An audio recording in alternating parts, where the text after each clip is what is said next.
3, 2, 1, and action. Hello, everybody, and welcome to the ReelTok podcast, episode 67 ASMR. This is Cam Walsh hosting with Seth, George, and Tyler. Terrible ASMR. This is fantastic ASMR. But hello, everybody. Episode 67. Can't wait to get into this episode. Merry Christmas. It's Christmas today. It's Christmas Day. Yeah. Goodness. I had it in the rundown, man. I had it there. Yes, it is Christmas. Merry Christmas to all who celebrate. I believe, all four of us celebrate. But happy holidays in general to anyone who is not celebrating Christmas. I believe on the 26th. I tried looking up holidays because, I don't fully know when everything is. I believe the 26th is the start of Kwanzaa. Hanukkah already happened, but it's holiday season. So happy holidays to everyone, fellas. I hope you guys are doing well. As mentioned, big episode. So we got Aquaman and the Lost Kingdom review. Rebel Moon dropped on Netflix. Maestro also released on Netflix earlier in the week, which was kind of interesting, like a Wednesday release for Netflix. The Iron Claw has a full release now. It was like, I think it was partially released last week, but it's got a full release. Tyler went and saw it. Seth, I saw today that you guys don't get it until February. I think so. Yeah, it's not February. Very, very sorry about that. Anyone but you, I believe. Again, Tyler saw, but those are the big releases from the week. Next week, massive update. The ReelTok Award nominees will be announced. So I believe last year we did the ReelTok Awards like right on the 1st or right on the 2nd, whenever that Monday was.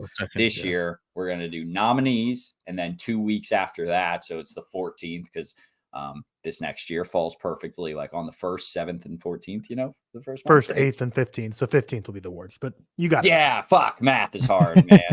That's a bummer. So the 15th is that Monday? Interesting. Okay. So the 15th will be the actual awards show, correct? So we're going to do something we didn't do last year. We're going to try to get the audience as well as the Patreon involved. We're kind of dumbing down our points a little bit, I think we talked about.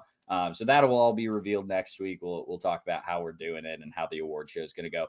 Possibly try to do a live show. We'll see. We'll talk some news, not much news this week other than the big thing that Jonathan Majors officially out in the MCU, convicted on 2 charges of assault. We'll talk that.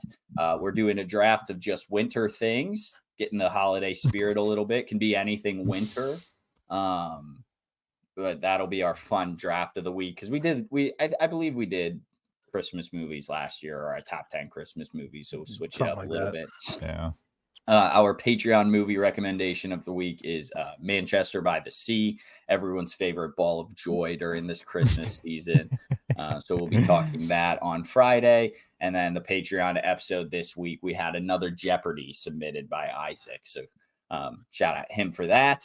But we will be playing that Jeopardy game for the Patreon, bonus episode that we normally do. So so we'll get into it. But also, first off, shout out Mateo for all the edits. Go give him feedback on the TikTok and Instagram. Very happy with what we're seeing. He's awesome. He's texting us all the time, like asking us if he could do other ideas and stuff. And 99.99% of the time, it's like, fuck yeah, that's way better than anything we would have ever thought of. So shout out him. He's absolutely crushing it on our TikTok and Instagram pages. Really appreciate all the hard work he's doing. So then moving on, how are we doing? George, how you been? How's the week? What's going on? Nothing's going on. Been on Long Island for the last week. Just gonna chill here through the holidays. Hang out with the fam a little bit. Enjoy Long Island. It's good to get out of the city every so often. But the week was fine.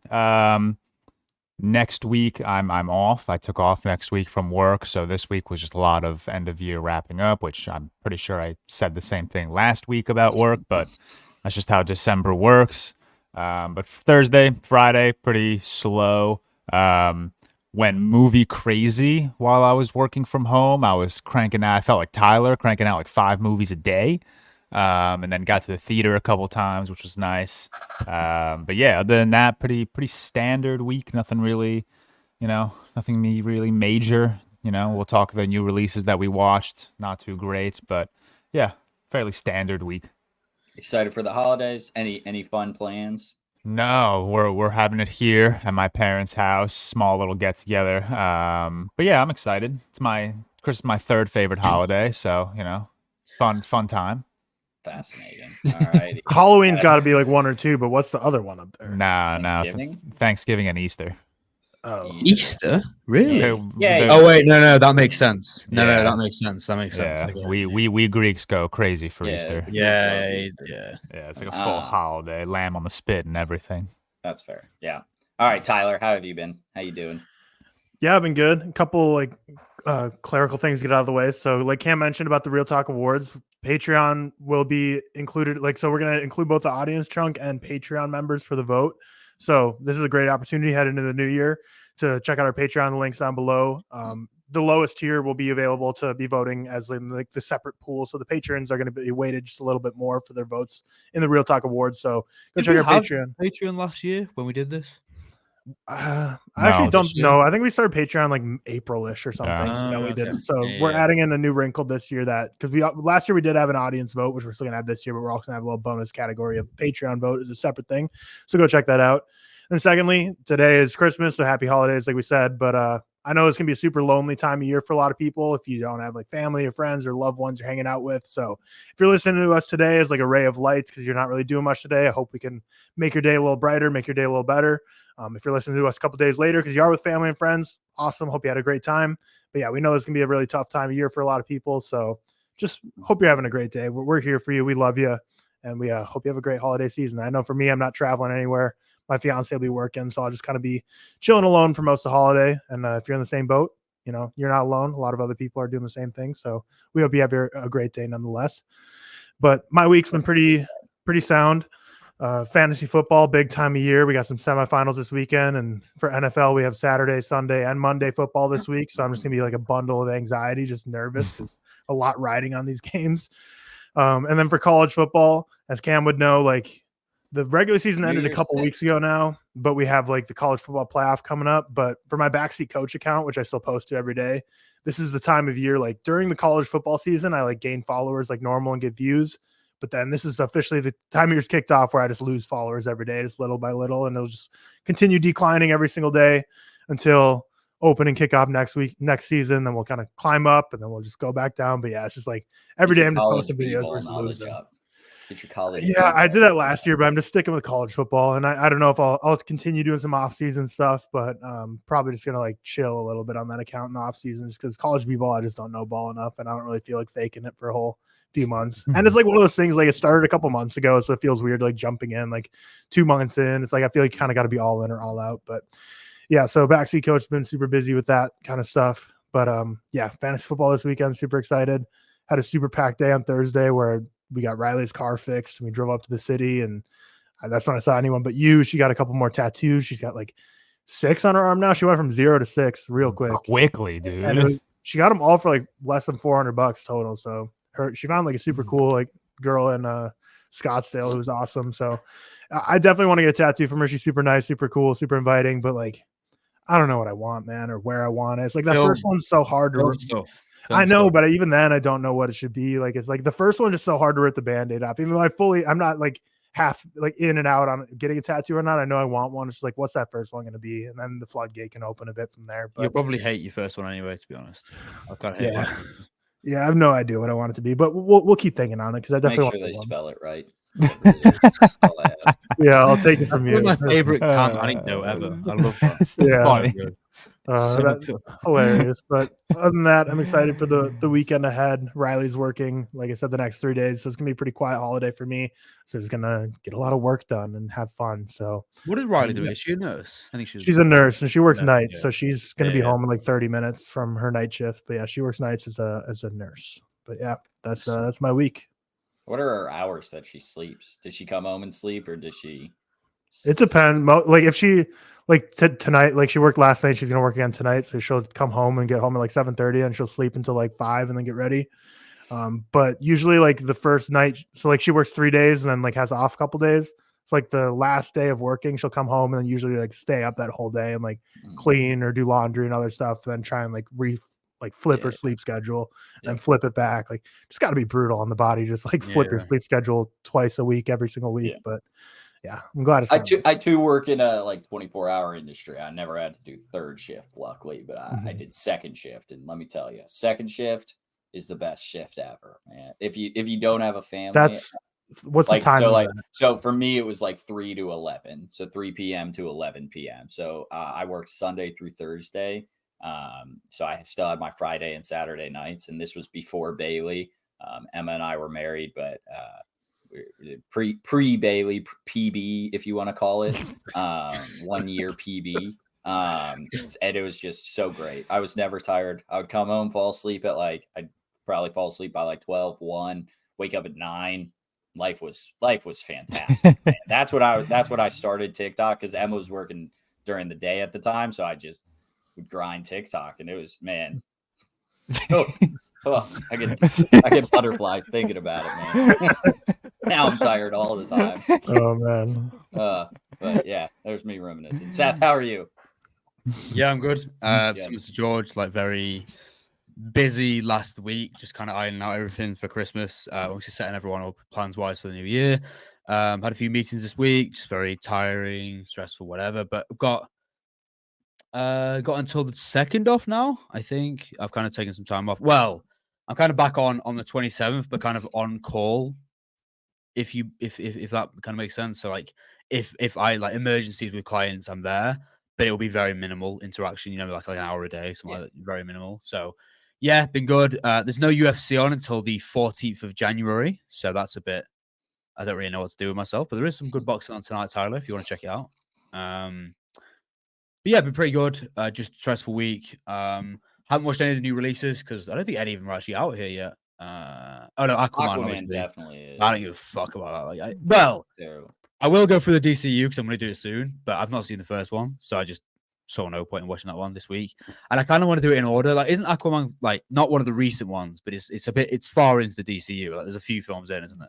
I think it was like 6th, maybe. Or yeah, I think it was like 2016. So yeah, was it? It was like 2018, I think. Is it 2018? Yeah, which is still a long time ago. It's like 5 years. Well, it's got to be like I think I've only seen like the first 3 DCU, so I kind of want to go through. You know what I mean? Like, when was Justice League? Justice League was like the third one. Justice. So they went Man of Steel, Batman v Superman, and then Justice League, and then Wonder Woman, and then Justice League, I think. Wait, when was Suicide Squad? No, because Wonder Woman was after. No, was it? Yeah, Suicide Squad 2016. Suicide Squad was 2016. Yeah. Yeah. Okay. Let's just look it up. Yeah, nothing a quick Google won't solve. Yeah, Aquaman 2018, like you said, Suicide Squad 2016, Justice League 2017. Wonder Woman was before Justice League. I could have sworn. So I need to watch that then. Justice League. Oh, I thought that was because it was like an origin story. I think you'll really like. That's why I thought it was fucking. No, okay, so yeah, she was in Dawn of Justice, and then we got an origin story. I was like, I swear we met her already by the time. Okay. You're right. You're on it.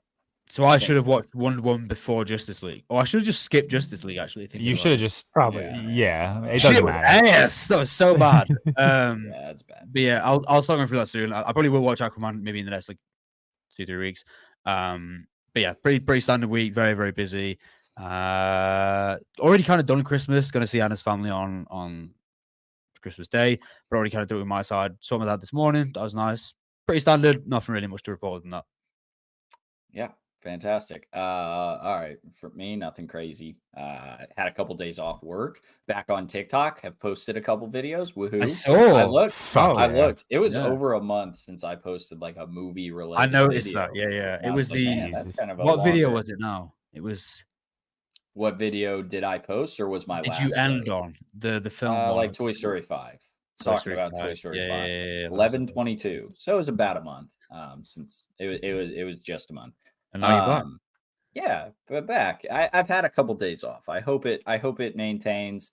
I told Emma I'll try to start like recording at night, like right before bed. Then I can post them the next day, kind of thing. But I'm just I have no motivation. I'm just the worst. So we'll see. We'll see how long this continues. But I'm really gonna try again. So yeah, I'm excited for that. Like I said, had a couple days off of work, spent some time with Emma, Bailey. That's been really good. We did so. Yeah, we just have a lot of Christmases. A whole lot of family is still within an hour of us. So it's, we go to every Christmas. So basically, we did Christmas with Emma's mom Thursday night. Yesterday, we had an off day. Today, Saturday, we go to Emma's dad's, which is an hour away, stay there overnight. We'll drive back to my parents an hour away from that. Christmas Eve, stay there overnight, and then we'll drive up to Emma's grandparents, which is an hour away. So it's just a lot of driving, but a lot of driving. Definitely worth it. Really, really love seeing the family. Just kind of everyone wants to see Bailey. Obviously, no one cares about if we come, but unfortunately, we have to be the vessel to get him there. But it's a very good time, just a stressful time. Just to get everywhere and make sure we give enough time to every single family, but then I go right back to work on Tuesday, which, should kind of be it'll be all right. It'll be a little bit of a mental reset after like seeing everybody. But this year's fun. We get to do the Santa thing.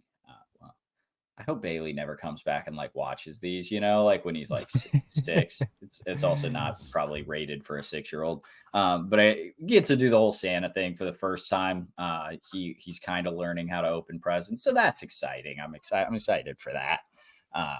Got him like a ball pit. Did I tell you guys this? We got him a ball pit, and Emma thought she got 100 balls with it. And it was 1,000.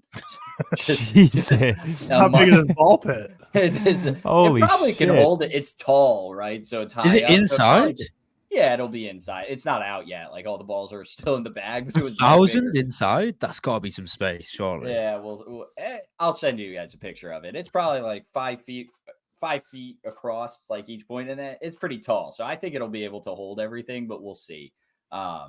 And yeah, so she said, like, it's supposed to be 100. I'm like, the box says 1,000. Like, no, I don't think so. I'm like, yeah. And yeah, it's 2 bags of 500. So that's kind of funny. Real excited for Christmas and spending it with Bailey as he's getting older. We can move on to what we've been watching this week. Packed week. I actually watched a lot of things as well. So that's when it's like a down week. I know George was moving along on Letterboxd. I like looked at his page. I looked at your page every day, and you're like recently watched were different every single day. What is this guy doing? We'll start with Tyler. What you been watching? Kind of on the opposite side. Outside the movies we're going to be reviewing on this pod, and for the real quick, haven't been watching a ton of new stuff, but just a couple things. Watched Nimona. Definitely would be in my lineup for best animated film of the year in terms of like a top 5. It's not like, going to win. I don't think I still think Spider-Man Into the Spider-Verse, Boy in the Hair, and Suzumi are better, but it's still a really good animated film that I think really went under the radar this year. So I would check out Ramona. I also really just love Riz Ahmed. Is he in it? Nice. Yeah, caught up on Chicken Run Dawn of the Nugget. I think it's similar to like what we'll talk about with Aquaman. I feel like it's just kind of like whatever you thought of the first one, it's just like a step down, but nothing egregiously bad. I didn't care for Dawn of the Nugget. I watched Ennis Men last week, which is by Mark Jenkins. It's a very experimental Cornish film. And so I watched one of his previous films, Bait, from 2019. I need to watch that. So you really liked it, didn't you? Yeah, I really liked it. I gave it a 4-star. It's still very experimental, but it's more digestible than Ennis Men. I think I would have liked. And Seth, you haven't seen Ennis Men yet, right? Either? No, I need to. I would start with Bait, to be honest. I would start with Bait. They're both an hour and a half. They're pretty quick, but I think I would have liked Ennis Men a lot more if I would have saw Bait first. They're both like they both take our Cornish films, so kind of cool. But yeah, I enjoyed Bait a lot. Watched Robots, Shailene Woodley, innocent, but terrible. I like Robots. What was that on? Was that streaming? It had to have been, right? I'm talking about the 2023 Robots, Seth. Oh, yeah. I thought you were talking about the fucking. No, yeah, terrible brand name for it because like if you Google it, you don't find it anywhere. So Neon sent like a end of year screener package with like all their movies they released this year, and that's one of them.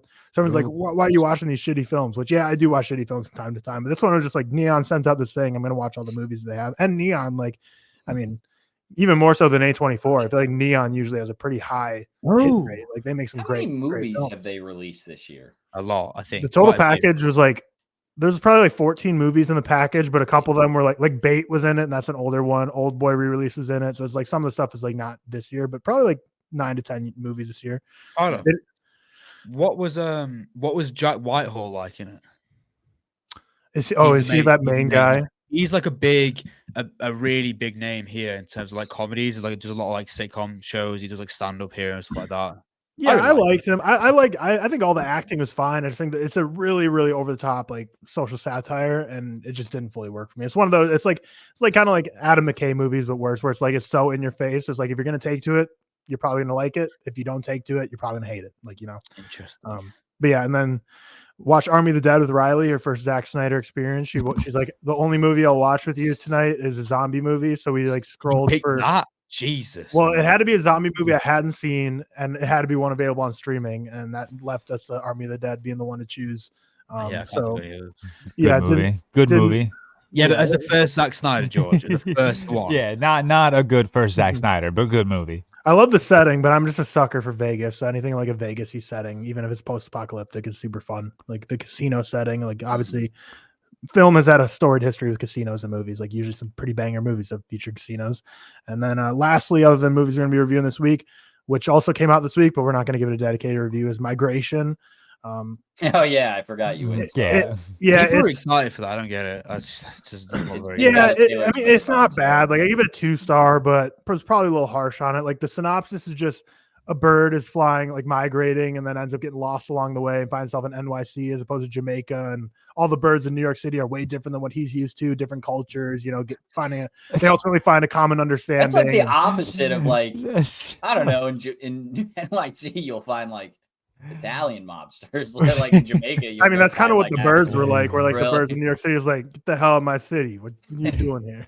It's what you'd expect. Like to find a bunch of minorities. Like what? Yeah, and it's exactly what you'd expect from the synopsis. Like by the end of the movie, they all find a common understanding. We're like, hey, we're all birds here. Let's get along. Let's all fly together and migrate. So, and there's not enough magic or excitement in the movie to make it worthwhile to watch because, having a paint by numbers plot isn't the worst thing in the world if you can make an interesting or fun enough story out of it, but it just didn't. It's nothing that's going to move the needle. I'll ask my niece about that this weekend. Get her a review. Yeah, well, we'll get her review and see if she's seen it. And then I'll let you know if you're wrong or not. Okay, sounds good. Probably will be. I don't think kids hate movies. Yeah, George, what you up to? A lot.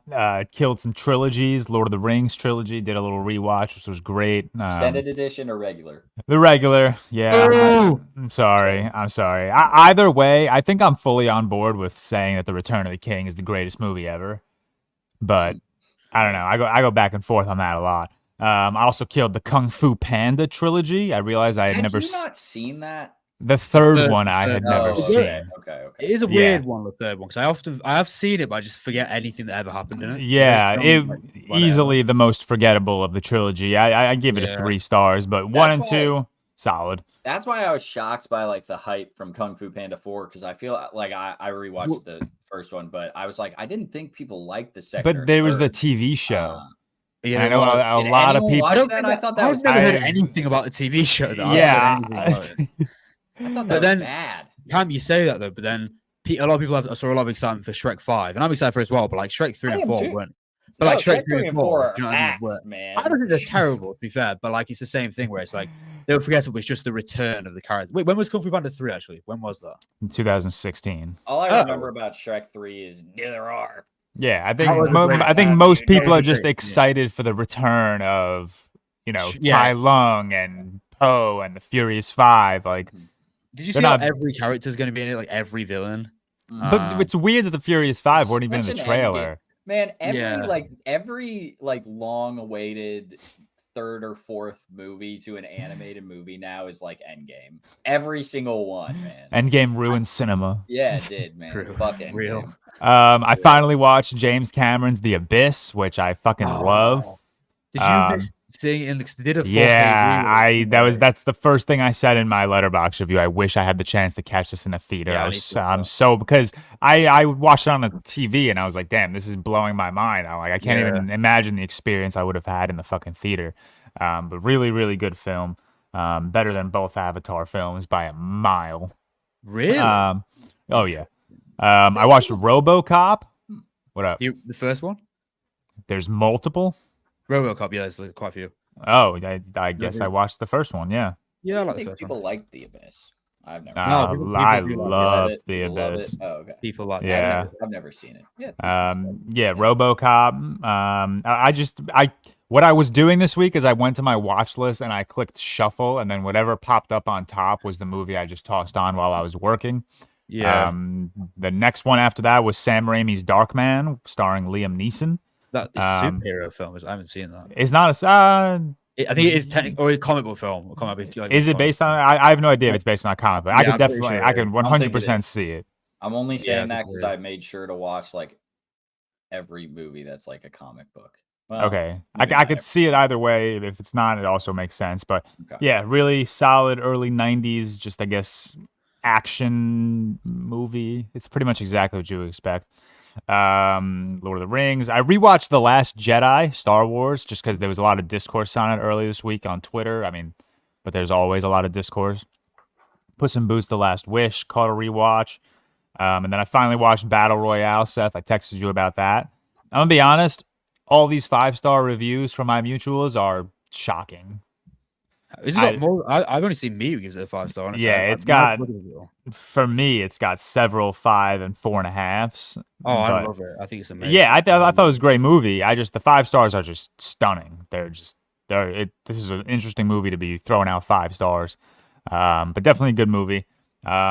Mitchell's vs. the Machines, Lego Batman, a couple more animated rewatches. And then I watched a science fiction movie called Life Force. Who did this? Tobe Hooper, one of those horror guys. Didn't like one that of those too horror much. guys. Yeah, one of those. It's a Chainsaw Massacre, bro. Yeah, one of those horror guys. And then Jackie Chan's Police Story, which I thought fucking banged. I've seen the first one. Apparently, the third one's the best. I need to go through them. I know. I got to rewatch all of them. I got to watch all of them for the first time. What's up, Cam? I didn't want to cut you off. That's okay. So here's a fun fact. Apparently, the movie came before the comic book. So now it's a comic book, but for Darkman. Sorry. Oh, so maybe interesting. he. Oh, okay. Yeah. So Like what they do in Rebel Moon, like make the movie, then the comic book, put the cart before the horse. Yeah. Interesting. Yeah. So I guess like in 1990, the movie came out, and then 1990, it was first published by Marvel Comics in 1990, and then 1993. So like right. Oh, after and the movie he is actually categorized as a superhero as well. Yeah. Interesting. Okay. It's more of a damn, vigilante, give if that a I would watch say. now. Oh, wow. But interesting. And then I watched the Taylor Swift Folklore Studio session. Nice. Good watch. Man. Cool watch. Good See little what you want. music. She's got good music. She does have good I'll music. say it. I'll say it. Who? I mean, a lot of people argue against that, actually. Yeah. Seth, what you been watching, man? I watched 60. I watched 4 Godzilla films in a row. Yeah, I noticed that. When did you Yeah. decide to do that?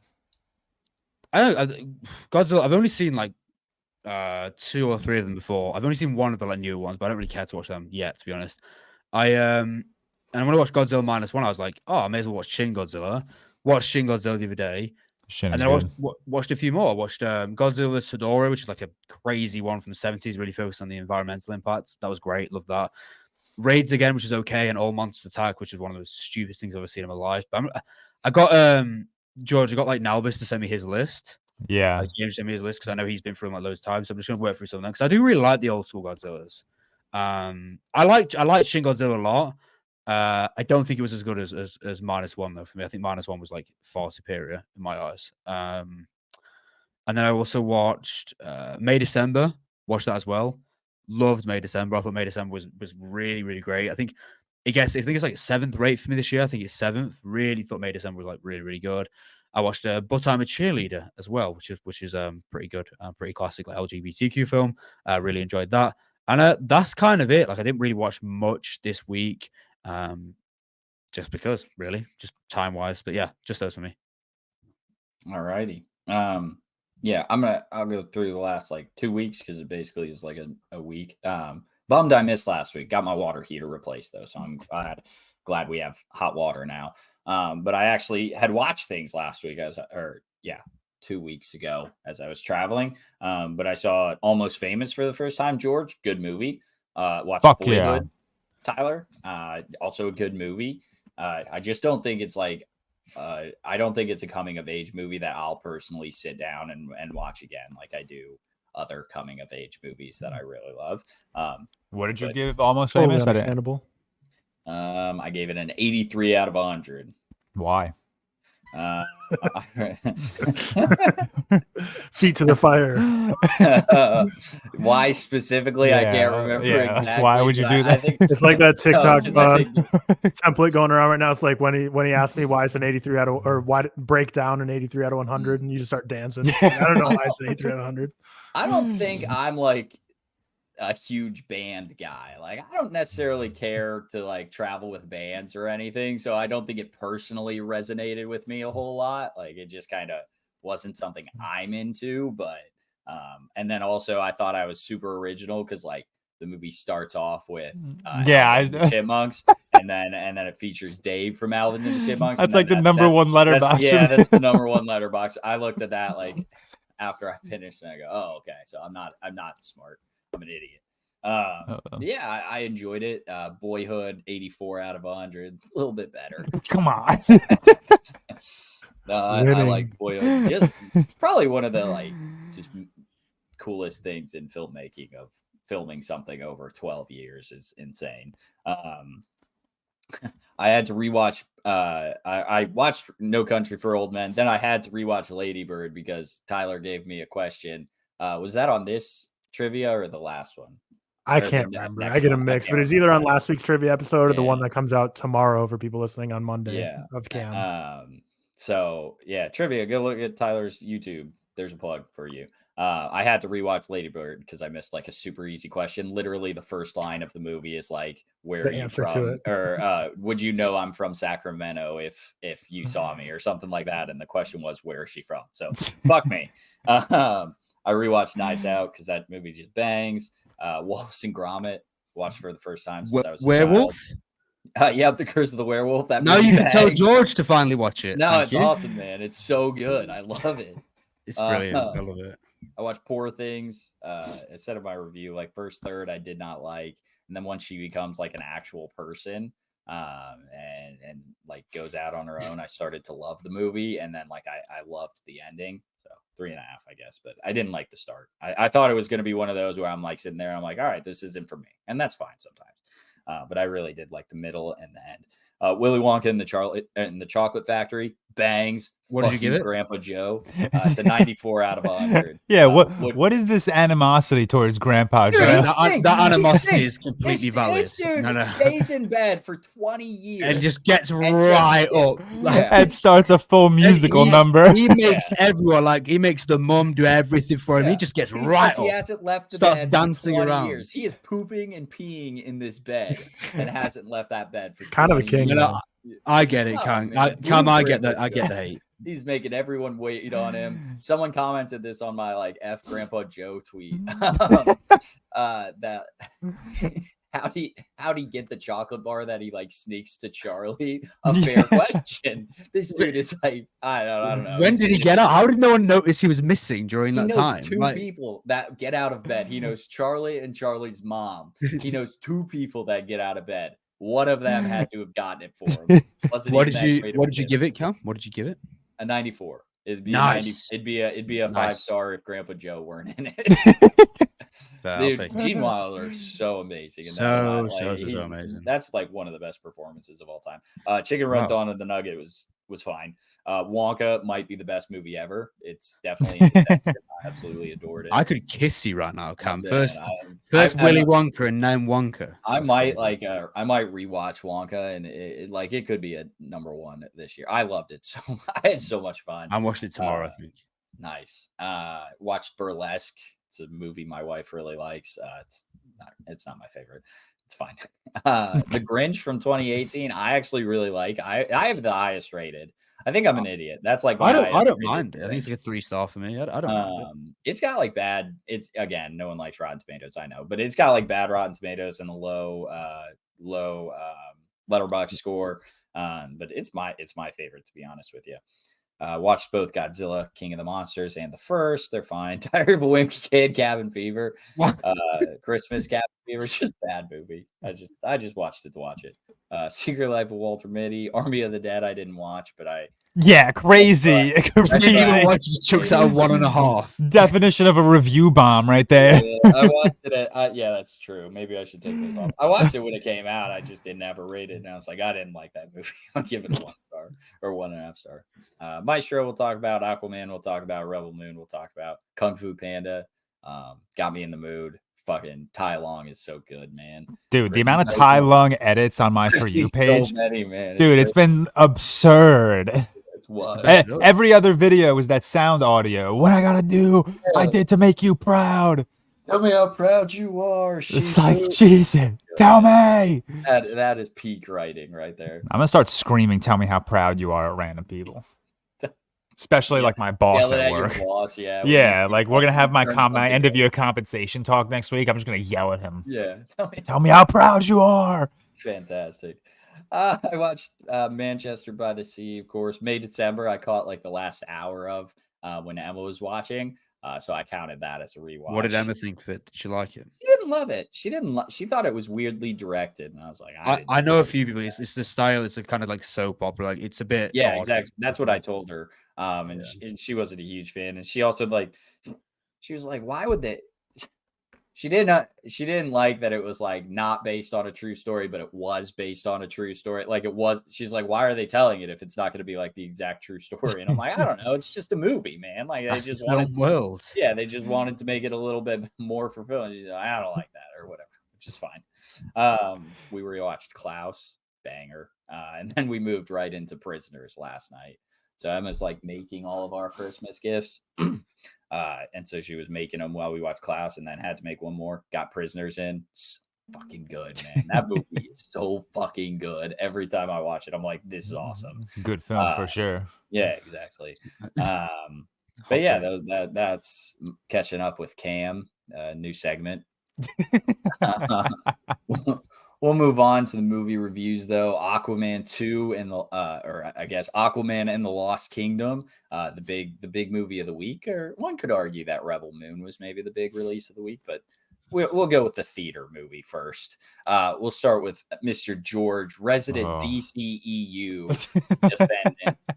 It's over. No. Yeah, partially DCEU defender. Yeah, it's over. Yeah, which is sad. First off, I don't know. Did you saw it, Cam? Right? Yep. I think me and Tyler did. Okay. Was your theater empty? Yeah. Oh, yeah. My theater was empty. Yeah. For a Friday night new. This thing made $4 million at the domestic box Dude, office. For a Friday night new superhero movie release, that's worse than Captain Marvel or the Marvels and the Flash. Yeah, dude. That's absurd. I went Thursday afternoon, so I guess people could have still been working at the time I went. It was like 2:00, but yeah, there's not that full. And beyond that, no one was laughing at a single joke. I don't think a single joke got laughs in my theater. They fucking Friday morning, Victoria texted me. She's like, "Did you get the Aquaman tickets?" And I was like, "Oh shit, fuck! They're probably like sold out now." I looked at my AMC app, wide open. Every single screening between 3 p.m. and the last showing of the night, wide open. Yeah, box fucking office crazy. Numbers aren't like officially out because it's not Sunday. But we can talk that. Yeah, maybe. Yeah. But no, overall thoughts. The biggest takeaway from this movie is Jason Momoa.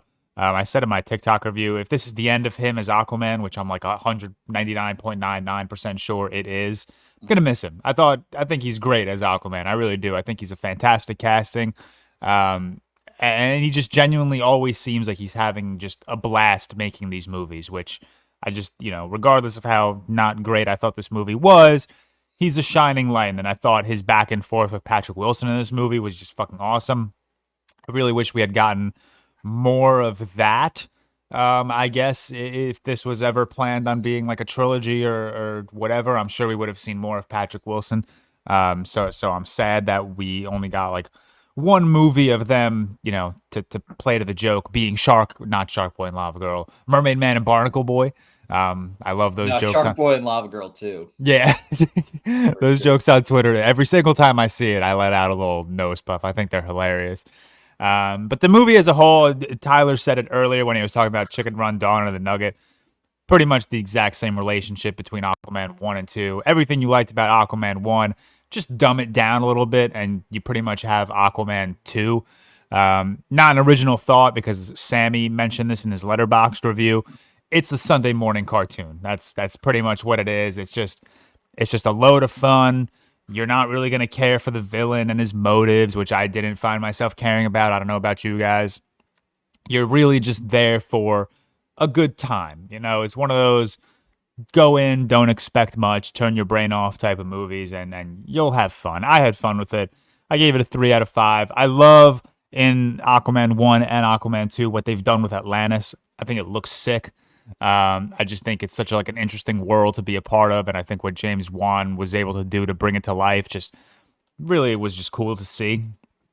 But yeah, other than that, I didn't much care. Like, I didn't really not to sound dark, but I didn't really feel anything when the I mean, it's not a spoiler, but when the bad dude took Aquaman's son, didn't really feel any whatever. It's in the trailer though. I just rewatched the trailer yesterday and they showed that in the trailer. I was like, wow, that didn't expect to be in the trailer. All right. We'll get into spoilers, I guess. But later. But yeah, the comedy I don't think hit as often as the first one did. But again, I loved watching Jason Momoa and Patrick Wilson just kind of go back and forth. I think that relationship was the highlight of the movie. But other than that, not much to latch onto. It felt like a bunch of filler scenes just kind of plopped together. That's about it. 3 out of 5 for me. A 3 out of 5, and surprisingly, this is in the top half of my DCEU ranking. Yeah, no, it's in my top 10, man. Yeah, I think I have it at number 7 or 8. It's only 16 movies, so top 10's not crazy, but just staying a 3 out of 5 is still fucking top 10. Yeah. I'll go real quick just because I'm also a 3 out of 5, 59 out of 100. I don't think it did anything horribly horrific or bad, but it didn't do anything great. It was just kind of a movie. I'd be shocked if anyone left their theater and took anything amazing away from that movie and were like, fuck yeah, I loved this about Aquaman. This was the best thing ever in the DCEU. Nothing there. It's just kind of other than Patrick Wilson. Patrick Wilson's king. He was awesome. He was my favorite part of this movie. And to your point of Jason Momoa as Aquaman, I think he's good, and I think he does a good job. But I'm fine with a recast. It's not something that bums me out. Of the Justice League members, I think he's probably, other than Ezra Miller, who's just a piece of shit in general. I think he's probably at the bottom of my I maybe Ray Fisher as I don't care about any. Oh yeah, Zachary Levi. Well, yeah. No, I like Zach Levi as the Shazam. I'll be honest. But I was talking main Justice League members like Ben Affleck, Henry Cavill, Gal Gadot. I like them a lot more than I do Jason Momoa as Aquaman. But he's not bad. I don't care for a Wonder Woman recast. You could do that all you want. I like Gal Gadot in that role. I think she was fine. I've never thought she was that great of an actress. I think she's really good in the first. But she's fine. She's got the physicality for it. Absolutely. Wonder Woman 84 just sucks in general. Yeah, so bad. Yeah, it's hard to look at that with face value. But yeah, it's nothing really. There are a lot of needle drops in this movie. I think that was my biggest takeaway. Too many. Yeah, way too many. It was not as many as just Suicide Squad, but too many in general. I don't know. Yahya Abdul-Mateen is just such wasted talent in this universe. Yeah. He is so goddamn good. Trial of Chicago 7, he's not there a ton, but he's fantastic in it. If you've seen Candyman, he's really good in that. He's amazing in that, honestly. Ambulance. Ambulance he's in for sure.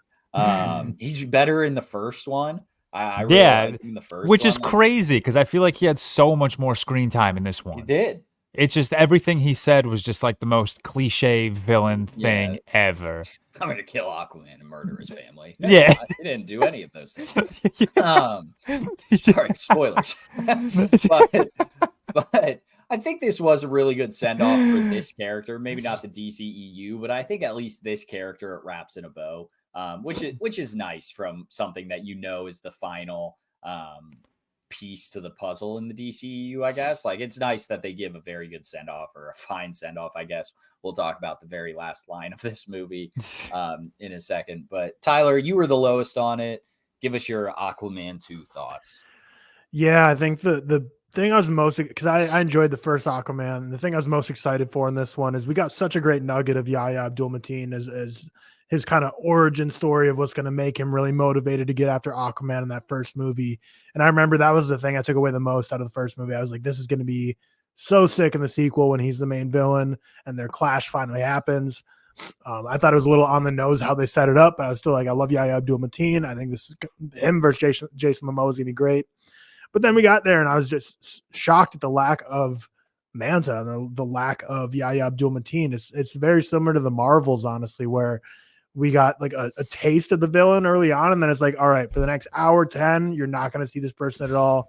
We'll bring him back in the third act. And I just didn't expect that from this movie, especially from the trailer was basically like all Yahya Abdul-Mateen narrating like what he's going to do and all this stuff. And there's some cool trailers with him saying he's going to, like avenge his father. And we just didn't really get much of that. And what you get instead is kind of like this, Mermaid Man and Barnacle Boy rekindling of a brotherhood between Jason Momoa and Patrick Wilson. And it sounds like George is really high on Jason Momoa, Cam's in the middle, and I'm the other end of the spectrum. I didn't care for Jason Momoa in this. I didn't like him at all. I was like, I'm going to be fine without him going forward. Patrick Wilson's great. He's fun. We don't really get much of him. I think he's really fun from like I love Patrick Wilson standpoint. He got a couple funny little lines here and there, but it wasn't like a Patrick Wilson showcase by any stretch of the imagination. The use of Mara I was really interested in how Amber Heard's character was going to be dealt with going in, because obviously we heard with when the whole Depp versus Heard thing was going down, we heard she was going to be completely taken out of this movie, and then she was going to be put completely back in, and it seemed like it was a little spliced around, but ultimately she worked well. I was surprised how much she was in it, because I was like, kind of expecting the studio to completely axe her out, but I was pleasantly surprised with how much we got in her. Yeah, Mara is great. So I was pleasantly surprised by that. And then the visuals, like any James Wan movie, I thought they were great. I thought the visual effects, cinematography, this world. I mean, we knew from the very first Aquaman that this underwater world is just incredible. And while I do prefer like Black Panther Wakanda Forever to like this movie, I will say like it's just so much clearly better, the underwater scenes in the DC universe as opposed to the Marvel universe. It just really looks great. James Wan really did a great job there. But it was just a lot of just, rekindling the brotherhood that obviously got strained from the first movie. And we got a lot of that. Didn't care for it a ton, mainly because I was just so excited to see Manta, and we just didn't get much of him. And then the stakes just never really felt real. There was also this like global warming slant they tried to do, which just didn't really work well for me. It just felt like it was kind of tacked in there. Like it just seemed like there was a lot of ideas this movie tried to throw together, and I just don't really know if any of them really worked for me cohesively. It just seemed a little tacked on. Like it almost seemed like a late edition thing that they're just like, oh, let's have Nicole Kidman say this line about how like we're destroying our own world and we gotta treat it better and type stuff. I was like, I don't know if this was like originally in the screenplay. I think this is the exact same movie as Black Panther Wakanda Forever. Now that you mention it, like it's. But you're right. They just kind of throw that in because it's Aquaman, it's the water. Hey, climate change. Right. They just Which I'm super pro, like being an activist for climate change. But I mean, it's one of those things that's like, even if you're for a cause, you still want to see it done well in a movie. Yeah. And I don't think this does it well, but it ends. We'll talk about. There's not like a ton of spoilers I personally want to talk about, but like the final scene is funny, and then the post credit scene. But other than that. Yeah, it's a movie. I think it's perfectly summed up by saying whatever you gave the first Aquaman, just minus a star. That's probably going to be where you're going to be for this one. It's a movie. You both said it's a movie. I mean, it just is. That's how I felt walking out of it. I was like, oh, that was. No, I mean that's you're not. I'm not saying you're wrong. Like you're absolutely right. Like it's just a movie. Like it was there. Go and give me the spoiler tag, Mr. Tyler. Yeah, but it's like half of the plot revolves around Aquaman wanting to like wanted. So I guess it's the first Black Panther. Half the plot wanted Aquaman to like reveal Atlantis to the UN, to the rest of the world, so they can stop climate change. Or in this case, it wasn't even climate change. In this, it was, but it was like, what was the shit they had? Black Panther had. It ended with cum. I know that, and I thought that was hilarious. Did it? Yeah, it was like Okio cum or something. Oh, okay, cool. when they said in the movie, I was like, really? That's what we're going with? The MacGuffin of the movie, we'll call it, was basically like destroying the whole planet, not just the sea or whatever. Yeah, it's just so starting off like going through, Aquaman's all happy, right? And then this Black Manta is all mad and he gets this Okio cum, and then he starts destroying the world. And it's such a classic like second movie where Aquaman is the king and then they want to remove him as king. I don't need that trope. I feel like that happens quite often in movies, and maybe I'm making that up in my own head. I just don't need that trope where, like, in the second movie, we're kind of reverting back to the, like, at the end of the first, everyone was with him. Everyone's cheering. They imply that, like, he is the king of Atlantis, and then this one, they're like, well, still half the people don't like him. That's definitely a trope, and it is so annoying because, like, they end on such a high, and then, like, in the second movie, they're like, in the last 2 years, everyone started hating me. It's like, yeah, you literally save them. And then at the end of this movie, everyone's all high on him again, and it's like, well, are they going to revert back to it in 2 years? If this were getting another movie. So basically, like, yeah, half of Atlantis still hates him, doesn't want to reveal themselves to the United Nation, wants to just kill the surface world. Which, hell yeah, man, more power to you. Do it. And then basically, Aquaman has to break out his brother Orm, played by Patrick Wilson, in order to stop Black Manta. And then it just becomes a nice little buddy cop movie. But it's not a buddy cop movie that you're like super invested in. It's a buddy cop movie that like you turn on and then watch on FX for 2 hours while you're doing laundry and making dinner and stuff like that. Like, it's not a buddy cop movie you sit down and watch. I really like Patrick Wilson, and he got shredded for that one scene, unless that was like a body double, but shout out him where he stands shirtless for one scene. Really happy he got to do that. And like Tyler or George mentioned earlier, at the very end of the movie, Black Manta steals the baby, and is gonna kill Aquaman's baby. Which was that? Did he just do that because he wanted to, or did he need to sacrifice it? He needed he needed the blood. Yeah, he needed the blood of the King Atlan's bloodline. Okay. So and they needed like the end of the bloodline, so like the kid it needed to be the last piece. No, because then Aquaman gets punched and bleeds on the stone, and then the thing like unlocks. True. I thought there was like some lore in the early part of the movie where like they said something about the end of the bloodline. That's why they wanted the kid. No, yeah, it was probably just an easier target. Yeah. Also, and good movie trope. Yeah, not to sound like dark. Excuse me, not to sound like dark as fuck. Wish he killed the kid. I was thinking he was going to. In comics, he does. That's what I'm saying. I wish they had the balls to do it. I really do. Maybe if this franchise were continuing, but no, not with it ending. You're not going to end with killing a kid. I know, but or the dad. Yeah, just kill someone could have died in this. That was the first thing that like I was thinking out of the theater. I'm like, damn, like someone should have fucking died.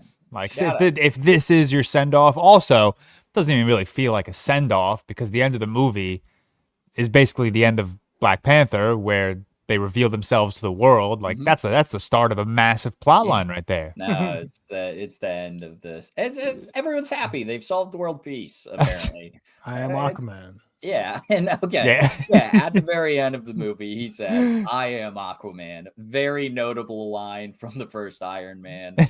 One of like the MCU's claim to fame. Awesome. All-time line, all-time way to end the DCEU. Just such a fuck you. Just a major fuck you. How do you get approval to do that, man? How are you David Zaslav or James Gunn?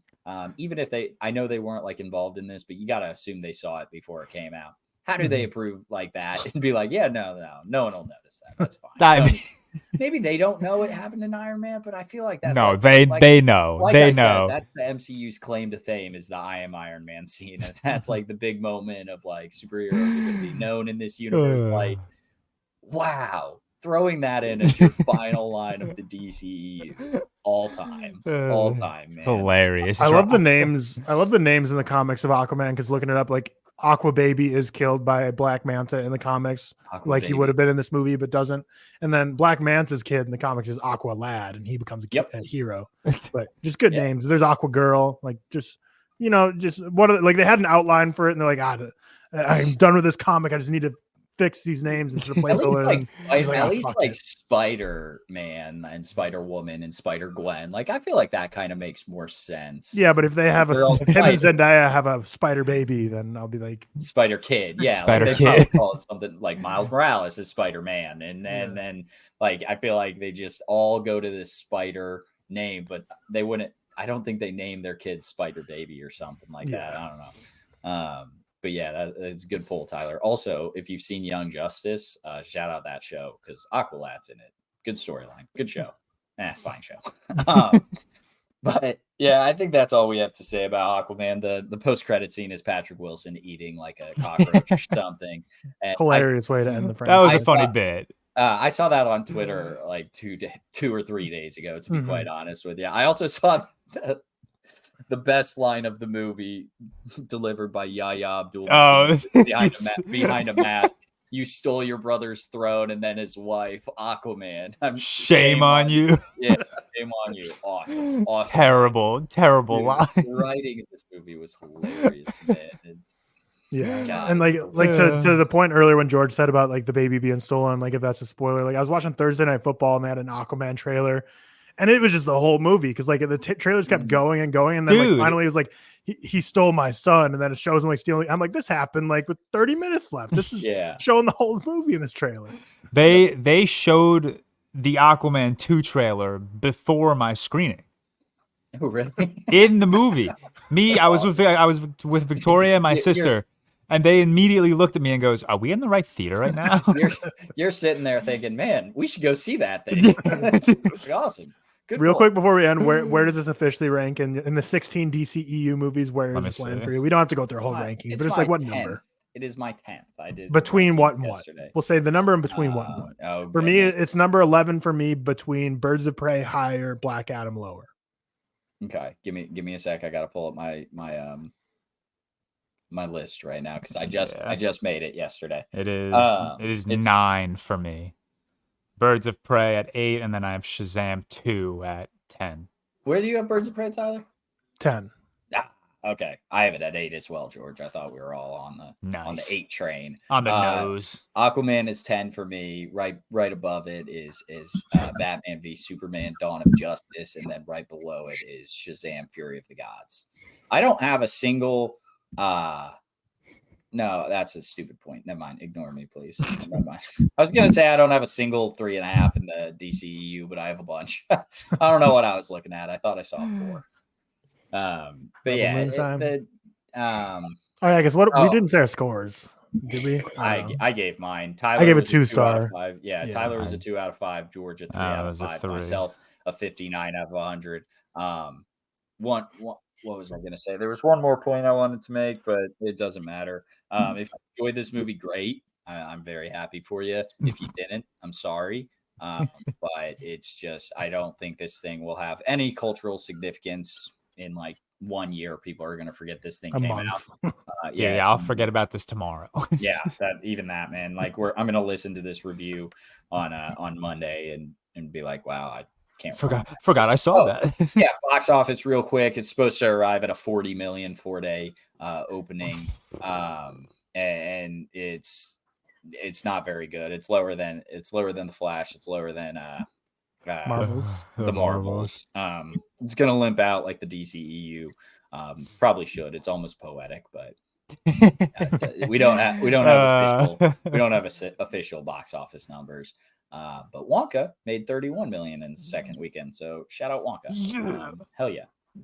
Moving on to the old Rebel Moon. I'm going to stall for 2 seconds to pull up the synopsis. Okay. When a colony on the edge of the galaxy finds itself threatened by the armies of the tyrannical, I didn't even know that was a word, Regent Balissaris. Please help if I pronounce that right. They dispatch a young woman with a mysterious past to seek out warriors from neighboring planets to help them take a stand. It's obviously directed by Zack Snyder, was his big. He made a he made a Star Wars movie. They said no. He pitched it to Netflix just as a new movie. And it's just Star Wars. But George, resident Zack Snyder fan, take us away. Rebel Moon released on Netflix this week. Everyone loves it, man. It's getting rave reviews. Oh God, fuck! This is so. I don't want to be here right now. Nah, this was just the most annoying experience, the most frustrating watch.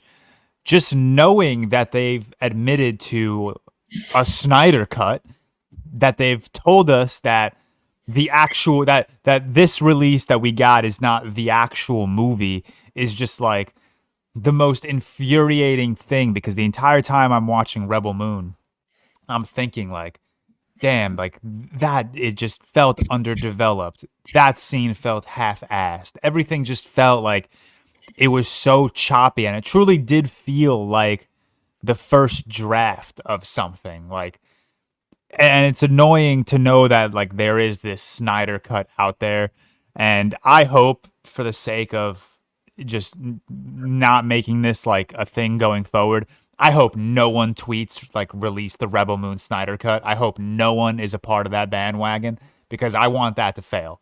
I want it to fail so badly, because I'm so mad that they didn't just drop that cut immediately. And I'm not saying that cut is going to be like wildly different the way like Justice League is to Zack Snyder's Justice League, or wildly better. But it's just annoying to know that like we could have had like a 3-hour cut of this movie that like could have filled in some of the loose ends, could have filled in some of these gaping holes in this movie. My biggest problem was I just did not care. The only character whose name I remember is Korra. And the only reason I remember it is because they said it 650 times. But other than that, there was no one else who I like really cared about. Charlie Hunman, or whatever his last name is, I thought he was just like brutally underused. I thought every other character was just underdeveloped. It was like give him an Irish accent for no reason. Yeah, that was it. The weirdest Was thing. so off-putting every time he opened his mouth. Yeah, but yeah, like that's just my biggest problem with this movie. It felt so half-assed, and it truly felt like they have this 3-4 hour cut of the movie, and then they went in and they just stripped it of like scenes here and there, so that the end product of what we got just looked like, or just felt like, this like combination of scenes that just don't flow properly together. And it's very annoying. It's very annoying just knowing that this Snyder cut is out there. I will always praise Zack Snyder's like eye. That's just something I'm attracted to. I know it's very polarizing. I know I'm sure you guys don't love it as much as I do, or even like it. But I like his aesthetic. I like his dark color grading. I like his use of slow-mo. I just think it's cool. I don't know what it is about it. I just enjoy that he has this like very unique and distinct style. I just think it makes for a very unique and distinct experience. I'm also a science fiction guy, so I ended up with a 2.5 out of 5 stars. Even I'll admit that that's probably a bit high, but that's my science fiction Zack Snyder bias. I love being introduced to new worlds. I love being introduced to new characters. Again, I just wish that everything was developed more. That's my biggest problem with this movie. It just felt, and I'll say it time and time again, it just felt half-assed. It felt like the first draft of something. Something that could have been potentially truly great. But yeah, I ended up with a 2.5 out of 5. I weirdly want to rewatch it, just to like really see how pissed off it'll make me. But yeah, that's my quick non-spoiler thoughts of Rebel Moon. Sad. Alrighty, Seth, we haven't heard from you in a while. I guess you gave your thoughts already. Yeah, I mean, I gave my like more into detail. I gave my initial kind of review because obviously I wasn't embargoed then. So like thoughts remain the same. Some of George, half-baked, derivative, pointless, rushed character introductions that offer nothing in terms of emotional stakes or emotional complexity. Don't remember any of the names for any of the characters, same as what George said.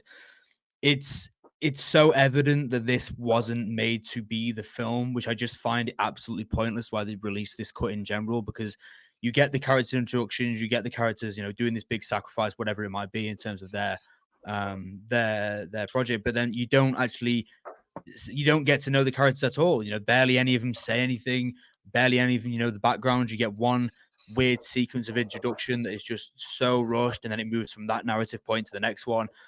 Let's add in a slow-mo fight scene, and I quite like Zack Snyder's eye for action as well. I don't really the slow-mo for me gets a bit much at times. I do think that some of the fight scenes in particular could have been a lot cooler without, or just with less so, just because it gets kind of grainy for me. But I actually quite like Zack Snyder's visual style. I think there are a few shots in this that are good, and he clearly has an eye for direction, as we've seen many, many times before. But for me, as far as the story goes, it's so lackluster. I like to be introduced to the new world for the first 20 minutes.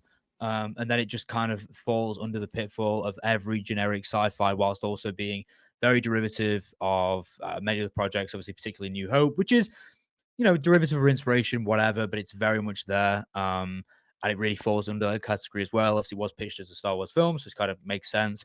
But it just can't stand its own for 2 feet. And the biggest complaint I have about this film is it's just pointless. It's not a film. It's not the full project. It's not Zack Snyder's vision. It's not the vision of where the story wants to go. And if they want to make this into a universe of, they're making a video game, that was obviously confirmed, making a video game about this, they're making a comic book. They mentioned all this when I went to the premiere as well. Obviously, Deborah and Zach were both speaking about it. And if they want to make this into a huge universe, they can't be doing this, because A, it will put a really bad light into people's eyes, and B, people just won't go and see the film. It won't make any money because they'll think, oh, the actual film is going to be coming out in 2 months. I'll just wait for that. Okay, great. You're losing money on theatrical release there. So yeah, I just think it's kind of a pointless film. There were moments I liked. I do quite like Zack Snyder's films that I've seen, admittedly. But overall, just pointless and kind of boring. Is this?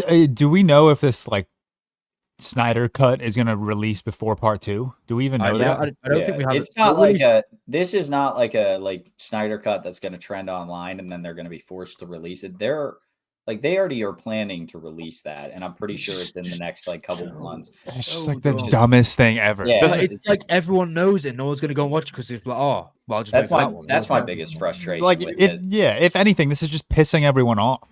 Piss me off. But it's not going to, man. And my problem is people are going to see the full cut and be like, man, they should have let Snyder cook. And that's what they want, and they're going to get it from a general audience, not from us. They're losing money with that though. It just makes. I don't think they are, because I don't think most people know.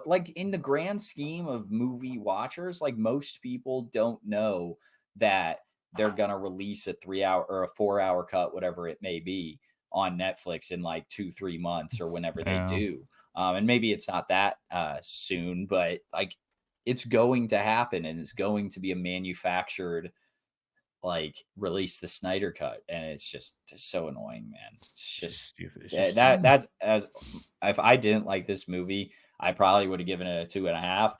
But the fact that I didn't like it, and that's gonna happen, I brought it down a half star and brought it down to my ratings a little bit, because it's petty, but that's annoying and that's stupid.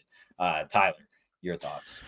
Yeah, just the whole Snyder cut thing's frustrating, because the point of the original Snyder cut was that someone else took over his movie. It was it's sure it's a director's cut, it's extended, but it was someone else's movie that now is his movie. And he had a tragic event that happened, his daughter died, which is extremely sad, and my heart goes out to him for that. But like you said, someone took over. There was a reason that took this over. There was an accidental cause that couldn't have been changed, and someone took over his film. For this one, is literally a manufactured error on their part. It's so stupid. Yeah, and it's just it's dumb, because they were trying to capitalize on the hype, because Netflix had tons of movies this year, even Maestro, that had a full month in limited theaters before coming out. This didn't. So that you're telling me it's just another 45 minutes to an hour of hard drive space on Netflix's massive servers. So there's no need to make a shorter movie to be palatable to audiences. At first, a few months ago, when we heard the news there's going to be 2 cuts, and they said one's PG-13, one's R. I thought, I don't like that, but I thought, they're trying to make a huge universe, so they're going to have a PG-13 and R at the same time, so then as much people as possible can see it, so they can make this their huge thing. I didn't think it was going to end up being this. Shorter. I didn't even know until like a couple days before it came out that I was like, the 3-hour cut's not coming out like today. I literally thought it was like on purpose they're going to have an R and PG-13 because like we want as many people to see this as possible to be massive. Yeah, and the thing is like. Yeah, studios do this all the time. Producers do this all the time. But Zack Snyder's not innocent. It's like, obviously, if the Snyder Cut scarred him that much, he wouldn't have agreed to do this. He's not a starving director out there right now. And again, it's Netflix where this is on streaming, where it's just a movie being uploaded to the server. So if it was really that big of a deal for him to have his director's cut released immediately, I guarantee negotiations wouldn't last longer than a day for him to finally be like, nope, final straw. Like, I need the full cut release. It's literally just an hour more of content uploaded to their server that has millions of hours of content on it. I don't understand it. I think they completely misread the room with it. And yeah, we'll see, because it just makes such a bad first movie that then we're gonna have to get the director's cut. I just don't think they understood what the hype was and the cultural zeitgeist that was the Snyder Cut. And it's something that can't be replicated, and it's not going to be replicated, but we'll see how it goes. We get part 2 coming soon, but for my thoughts on the movie as a whole, I think even more so than most, I really love the visual filmmaking in this. I thought it was like gorgeous. I've seen a lot of people hate on the visual effects and the slow-mo. I can get the slow-mo being super tiresome, but the visual effects, at least for me, I maybe it was just like, maybe my TV's not 4K Ultra HD enough, but I was like, I didn't have any issues. I thought this movie was pretty beautiful from beginning to end. I really enjoyed it visually. That's pretty much where the praise ends. I just thought it was ultimately pretty dry, lifeless, and uninteresting. And obviously when you're kind of having the planet they have that has to become rebellious based on how they're being treated by like the Empire, like, yeah, like I don't mean it's like a dry planet in terms of that, because obviously they're supposed to be, down in the dumps and like, okay, like our life sucks, we want to get better. I mean, just like the film itself and storytelling was dry, lifeless, and uninteresting. The characters were the biggest problem, and I feel like people are going to argue this, but and I like them in a lot of projects, like Sofia Boutella, Charlie Hunnam, Ray Fisher, Jaimin Hansu. I think they're great in a lot of projects, but there's no star power here. And you can say The Force Awakens didn't have star power either with A-list actors, and you'd be right. At the time, they weren't mainstays, but it's Star Wars IP. You have the IP to bounce off and of. They all became, they were all, but these people are, sorry to cut you off, these people are already established in Hollywood, and they're not star powers. Like Ray, Adam Driver, or sorry, is John Ray? Boyega. I don't even know who Ray is, to be honest. Is he like Daisy Ridley? Daisy Ridley. She's not super established, and she didn't like make it super. Big. Okay, she's got Star Wars, but John Boyega and Adam Driver, they're stars in their own right now. Like Adam Driver, especially, and then John Boyega's in a lot of good things. Like they've become stars from that. I don't. Yeah, and that's because like the box out, like I mean, it's just such massive IP, it can lift people up. That has the Star Wars name. You really needed, exactly, the Star Wars name. You really needed to go all in and get a bankable star for this. And I'm all for new faces in Hollywood getting their shot, but if you're trying to build up this, like Seth said, comic books, video games, multiple movies, probably like ideally, I bet Zack Snyder's a master plan of spin-offs, and like he wants to make this a massive thing. They're making a bankable thought. Yeah. When they sorry to cut in, Tyler. When they did the kind of like the speech when we went to the premiere, they stressed how big they want this to be. Like it's for them, it is literally like a next like Star Wars variation where there's games, there's comic books, there's TV shows. They want to make this, the next thing. I think Deborah Snyder mentioned they want to have, they want this to be like the thing that kids grew up with, like how Cam grew up with Star Wars, for example. They want this to be this thing, and it needs that powerhouse, that drive. And just to mention what you were saying, Tyler, I actually checked this earlier because I saw this tweet. On the visual side of things, just to weigh in on this, when I watched it when I was at the event, I'll be honest, it looked significantly worse than on my TV. Like genuinely, what you just said about how it actually, when it's on a big screen, there are parts where it's like the effects look a little bit stale and bland, and also not very well done. So that might also be maybe that's why they didn't do the theatrical release. So like, let's keep this on people's 50-inch. I agree with you though. I don't think it was like visually. I think there were much more positives than negatives visually. Anyway, definitely. Yeah, and that was enough to keep me interested. But Cora is the main character in this franchise. Sofia Boutella, like I enjoyed her. Was it the first Kingsman? Yeah, I think it was the first Kingsman she was in. First Kingsman, yeah. She was very. I enjoyed her in that, but haven't seen her in a ton. And man, she was just a pretty lifeless character for me that I just didn't care about. And the fact that you really have to bank this whole thing on her shoulders with a couple supporting cast members who are best known for maybe a TV show from 10 years ago that dads loved. Like, I don't know. Hey, nothing wrong with dad down, shows, but let's definition. be honest, the target audience, if you average everyone who loves the show, it's probably averaged in the 30s or so for average age. But valid. it's just, there's no star power here. And I think that's what's going to kill the franchise ultimately. Really, really boneheaded decision for the Snyder Cut. And I will say the positives, like I said, visual filmmaking, but Admiral Atticus, what's his last name? But played by Ed Skrein. I don't think I'd seen anything Ed Skrein's in, but I actually really enjoyed that character. He's like the only character I was like, I like when he's on my screen. I was interested in him, and I think he did really about. well with the role he was given. Like he was demanding. He had a kind of presence. And he did well in that role of power and being the asshole that you never know when they're gonna snap. He did. Yeah, that's just the thing about the Snyder Cut, man. It's just I don't know if this gave me enough to be that excited for a Snyder Cut. Justice League, it was a completely different movie. So it's like I want to see what Snyder has, not because he's going to edit the movie differently. It's because it's going to be a totally different movie. Like this is just going to be an extended edition of what we're seeing, which is what a normal director's cut is. But yeah, usually director's cuts are you have a full finished movie and then you have a couple things more fleshed out that aren't really going to impact the story. So when Zack Snyder says things like his cut of this movie is a completely different universe, that's just sending alarm bells off my head that like, what are we doing with this franchise here? But 2-star for me. Again, the visuals were pretty much carrying the whole thing, but this is so boring, man. Just so lifeless and dull. And yeah. Ugh. I gave it a 44 out of 100, 2 out of 5 stars. Definitely frustrated by the Snyder Cut thing, and that just, to me is just screaming like, and we don't need to keep hitting the nail on the head, but just screaming like corporate greed, honestly, to double dip into this universe just for one movie. Like I understand going back to the universe, creating a franchise. I'm the biggest franchise guy on this podcast. I'll never get mad about a franchise by any means. But just like the idea that you're going to release the same movie and claim it's a different one and say it's a different universe, like then just call it, Rebel Moon Part 2, like, and then make the third one Part 3 or the next one Part 3. And I'm reading a nice Forbes article about it. So it's getting out there that Rebel Moon will suffer because of Netflix obvious Snyder Cut stunt. Yeah, hell yeah, more power to you, Forbes, on that one. Outside of that, I don't know. Maybe I'm a Zack Snyder hater, and he seems like a really, really nice guy. So I should not be. But I can't keep up with this slow-mo, man. I'm glad it doesn't bother you guys. What, they need to slow it down more for you? Can't keep up with it? Yeah, I guess. Yeah, I can't get behind the slow-mo, I should say. And I'm glad it doesn't bother you guys as much, but it's just infuriating to me every time. It's an action scene a lot of times, but sometimes it's not an action scene. It's just people like sitting and like the snow falling and stuff. And my dog's being a real menace right now. Hey, Echo, relax. Stop that. But it's just too much, and it's all the time. And Soups asked him about it. It's like, there's a lot of slow-mo in this, and he's like, yeah, you gotta pick the times with it. No, man, you just throw it in. He just does. Like, there's no way all this is methodical. And he's like, yeah, this makes it better. I just don't believe it. Maybe I'm negative.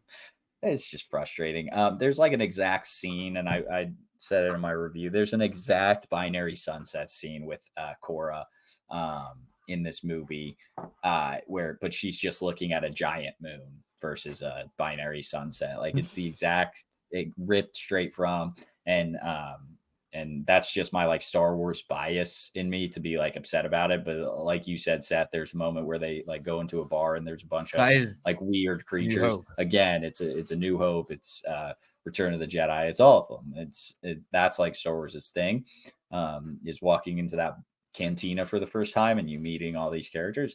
Now I'm not saying you can't do it, but just the way that this was pitched as a Star Wars movie and then it's a get back at Disney for not allowing it, is one of those things where you're like, well, clearly here it is. Anthony Hopkins opens this movie with a monologue that I swear is ripped straight from The Last Night. It's just the exact same thing, I think. And then in The Last Night, he gets blown up by some transformer. So, bummer that he doesn't get that in this movie, I guess. Echo, what do you do? And we didn't even talk about how the movie opens with the vagina ripple in the universe. Yeah. It does. Also, you can see like how this is supposed to be R-rated, where a lot of it is talking about like you want to find a lover, right? Like find a lover tonight or whatever. And so I understand like how this could be R-rated, like going from that to just full frontal sex or whatever it may be. But it's just, and therefore it feels kind of half-assed because it feels like they're just, half doing it. But just go full on to the R-rated, man. And I understand wanting it to be a franchise for kids, but I think you could start a franchise at R-rated. I don't know. Like, not every franchise has to start with kids. You could be 20 and enjoy a franchise, and also kids these days, they're watching R-rated movies. Maybe not all of them, but there are a good amount of kids that are getting on Netflix and watching an R-rated movie at like 15 or whatever. Yeah, I don't know. Couldn't get behind it. Didn't care for the characters. We can go into spoilers now. Is there even spoilers to this movie? Yeah, there's just. You could guess the whole thing. Guess the whole thing, but there are spoilers, I guess. But getting into it a little bit, like they're just basically traveling to the mother world. Is this movie's Death Star, which is like the most kindergarten thing to name it.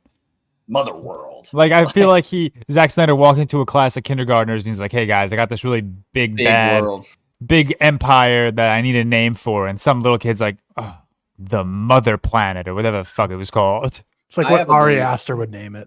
I have a belief that Zack Snyder was like Mother Box in DC. I'm just gonna take that. We'll do Mother World. It'll be the same thing.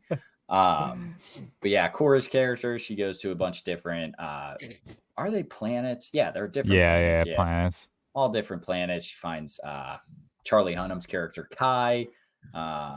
Finds Gunner, right? Or no, she's with Gunner. Michael Cuseman is that. He's from Game of Thrones. No, he was no, it's Haunting of Hill House. Yes. Yeah. So I saw that. Brother. Yeah, I saw that and I was like, hell yeah. At first, it was the beard. I was like, "What the fuck is this guy?" And then I was like, "Oh, Hill House dude, okay." Yeah. Which is weird. Yeah. See, I haven't seen him in much, but like seeing him in a more physical role, like knowing him just from Hill House was odd. Do you not remember him in Game of Thrones, George? Was he in Game? Oh, he was the guy who was. It's funny. Actually, he was right? recast. He played Dario Naharis, right? Both of them were in it. Both of the first guy who played Dario and him, they're both in the film. Because the other who was the first guy? Let me find him. He's some guy with long hair. I can't remember what his name is. I'll get it up. Just carry on. But I will say to praise Rebel Moon just a little bit outside of like the visuals. I like Korra as a character. He's the bad guy, Seth. He's the bad guy. Scar is it him? Yeah. George. So he's the guy from Deadpool. Dario Naharis. Yeah, Deadpool. I knew he was. They're both in it. That's interesting. Man, I didn't even realize that. I didn't peep that. I didn't know he was. Someone told me after. I was like, oh shit. Yeah. I didn't know he was the OG Dario Naharis, but Korra again Ed Skrein. Ed Skrein sounds like a villain name. Yeah, that sounds like a bad person's name. Cool. I like the character of Korra. I think she's the only one that they like took their time with, which makes sense because like this whole franchise is going to be on her shoulders.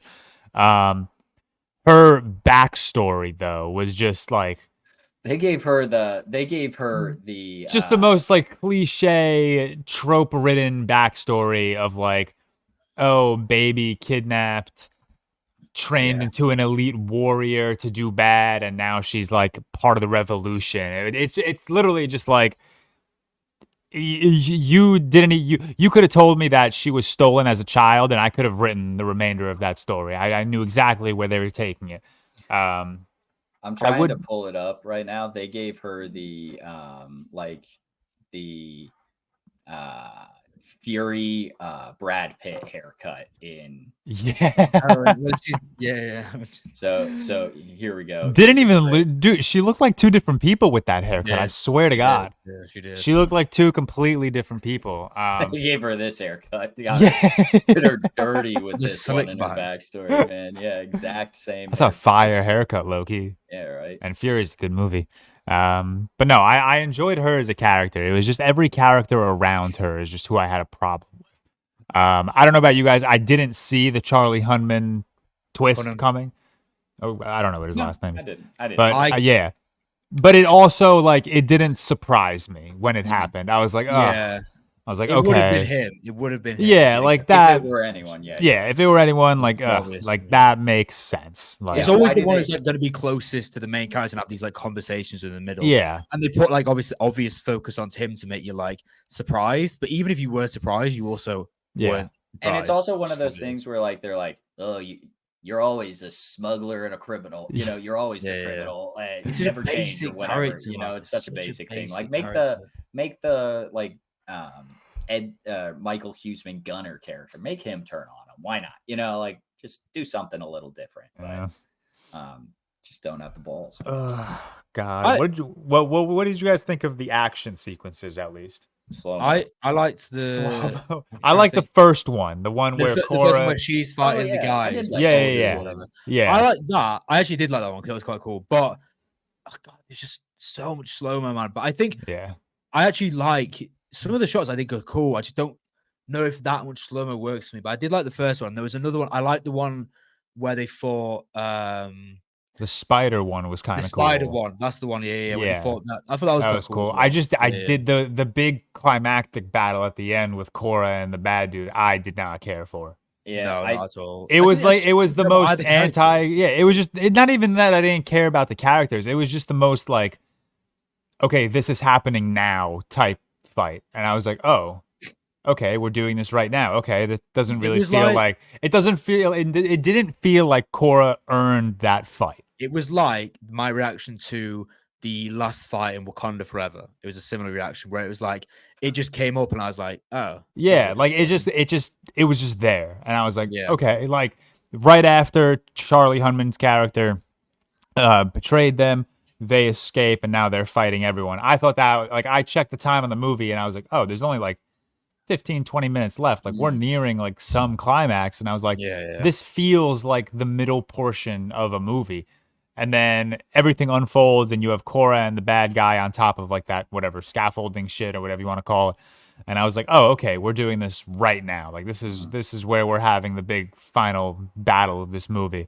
And it just did not feel rewarding. It feels like Cora's character just needed to go through more to have earned that fight. And it just, I don't know. Then that just plays to the whole Snyder cut, this cut feeling ridiculously underdeveloped. Yeah. I don't know. It's too much slow-mo for me. I've already mentioned that, so I don't want to keep hitting it. I've been too rude to Zack Snyder on this one. I do think the movie looks really great, and I think he's fantastic at making these worlds look really good. But I think I don't love the writing in most of his movies, and I think if that got a little bit better, I'd be a lot happier. But I do think why he's you don't very like the good. movie, Tom? Do you know why you don't like the writing? Yeah. Why? Because it's related. It was influenced by Seven Samurai, and you're just not there yet. Yeah, and it's very classic, just people losing their minds online. I love Snyder defenders. I love my comments have been because my review went got started getting views again because obviously the actual film released, and my comments have been hideous. Some of the comments are wild. They've been fucking funny. They've been people are like, oh, not one in yours, George. Name one better sci-fi. Yeah, movie. That was the funniest shit. Name a better sci-fi movie, and then some dude commented 14 times, just naming 14 different movies, and he put in M. Night's The Happening, and I was like, oh. But yeah, comments have been jokes. People have commenting on my vid damn, even if the biggest Snyder meat rider isn't loving Rebel Moon, that's how you know it sucks. And I was like, shit. Yeah, it's is this my reputation? Yeah, it's just not amazing. We don't have to talk it too much. I'm sure we'll talk it again when the Snyder Cut releases, of course. But I wish we didn't have to. Like, I wish we could have skipped this movie, in the sense that we could have just gone right to the Snyder Cut and it wouldn't. But we have to talk it, which is fine. I'm fine with watching it. I just. That's the annoying thing. Like, I don't want to watch the Snyder. Like, I love Zack Snyder. I hope Netflix suffers because of this. Like, I hope no one tunes in to watch the Snyder Cut. I hope no one tweets # release the Rebel Moon Snyder Cut. Ugh. When do you think it's going to come out? Pisses me off. When do you think it'll? I guess it's not in the next couple months, but I do think it'll. Well, part 2 comes out in like April, right? Yeah, it comes out in March. The next one, now. March. Is it really? I thought it was late 2020. Yeah, if you watch the trailer again, there's so many things in the trailer that weren't in this movie. Mm-hmm. What? The first trailer, like the first trailer to Rebel Moon. They filmed it as 2 movies, which I love. Like I could get behind that so heavily if there's like 19th of April of it being another Rebel Cut, the Rebel Cut, we'll call it. So are we not even going to get the extended version? I mean, we have to. I wonder if they give us like the extended version of both 1 and 2, and it's like, oh, you can watch regular version or extended version. But also, again, that's just corporate greed. Fuck you for double dipping. They will. I can see it. I know. That's crazy.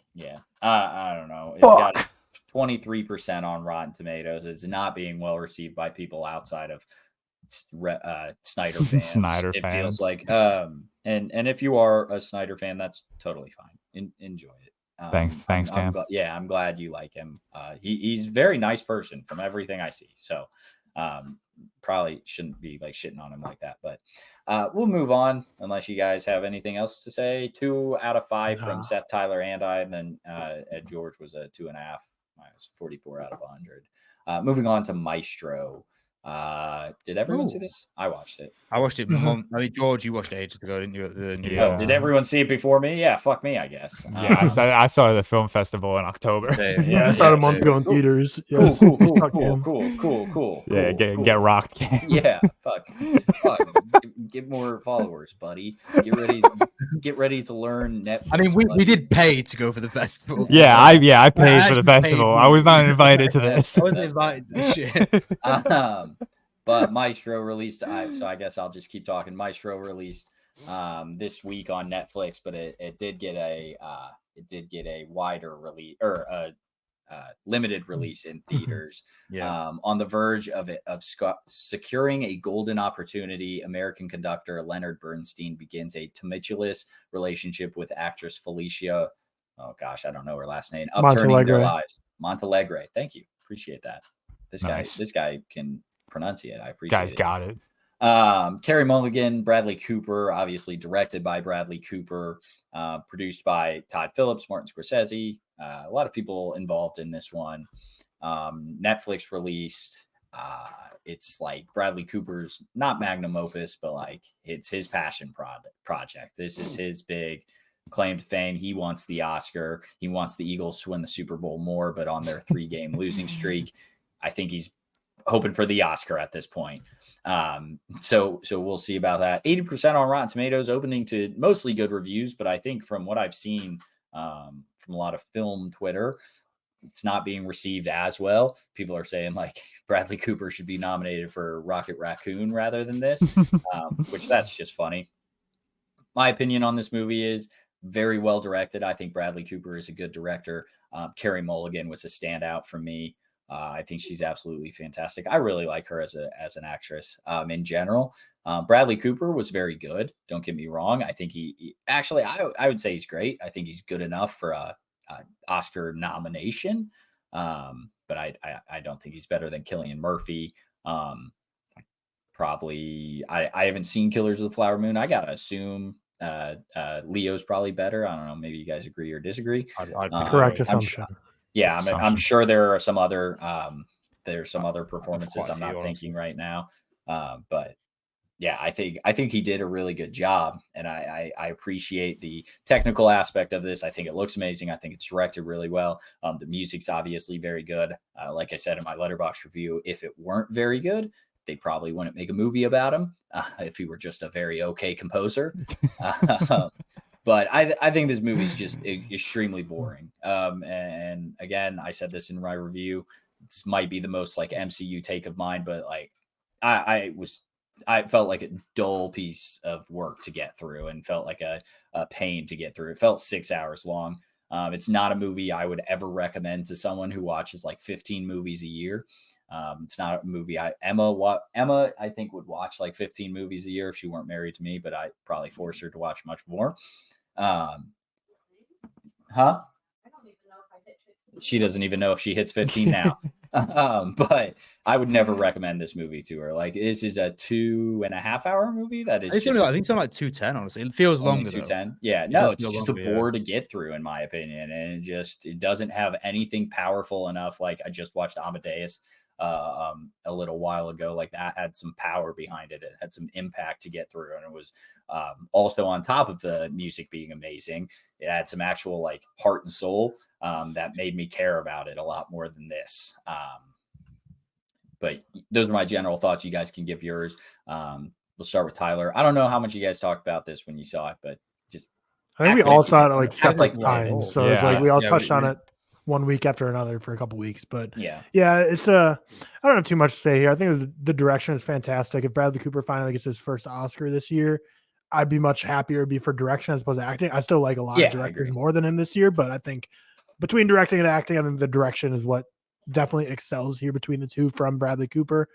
I just think it was really safe biopic, and that's a trap a lot of biopics can fall into, where it just ends up being a very paint by numbers, highlights of their life. And I feel like we never really got the meat of Leonard Bernstein in this movie, especially because you get like flavors and hints of his relationships with some of his what's it called? Like when you're like pupils, I guess. Like you get some hints of those, that he has some like relationships with some of his pupils while like kind of going behind the back of his wife, but it never like cuts into that enough to make it interesting or like a cutting, searing biopic, which makes sense seeing as, obviously the family was very involved with the making of this. So you're not going to go full on just paint him in a super negative light, but I just feel like it gave us hints of things that maybe we could get some teeth into this movie. We just never got it. Carey Mulligan's a standout by a mile though. She's clearly the best. And Bradley Cooper's like fine. Like it's a performance that he wouldn't be in my top 5 for the year for an actor nom. But if he gets nominated, like it's not like so egregiously bad where I'm like, oh, this is so stupid. Like it's fine for whatever it is. And it was a bore. I remember when this initially came out, like getting this festival releases, people were like, oh, the conducting scenes are so powerful and amazing. And yeah, they were cool, but I think maybe I was hyped up a little too much where I was like, that's really all it was. Like I wasn't like, I saw some tweets of people being like, my theater stood up and cheered when the conducting scene hit its crescendo. I was like, it just didn't hit that for me whatsoever.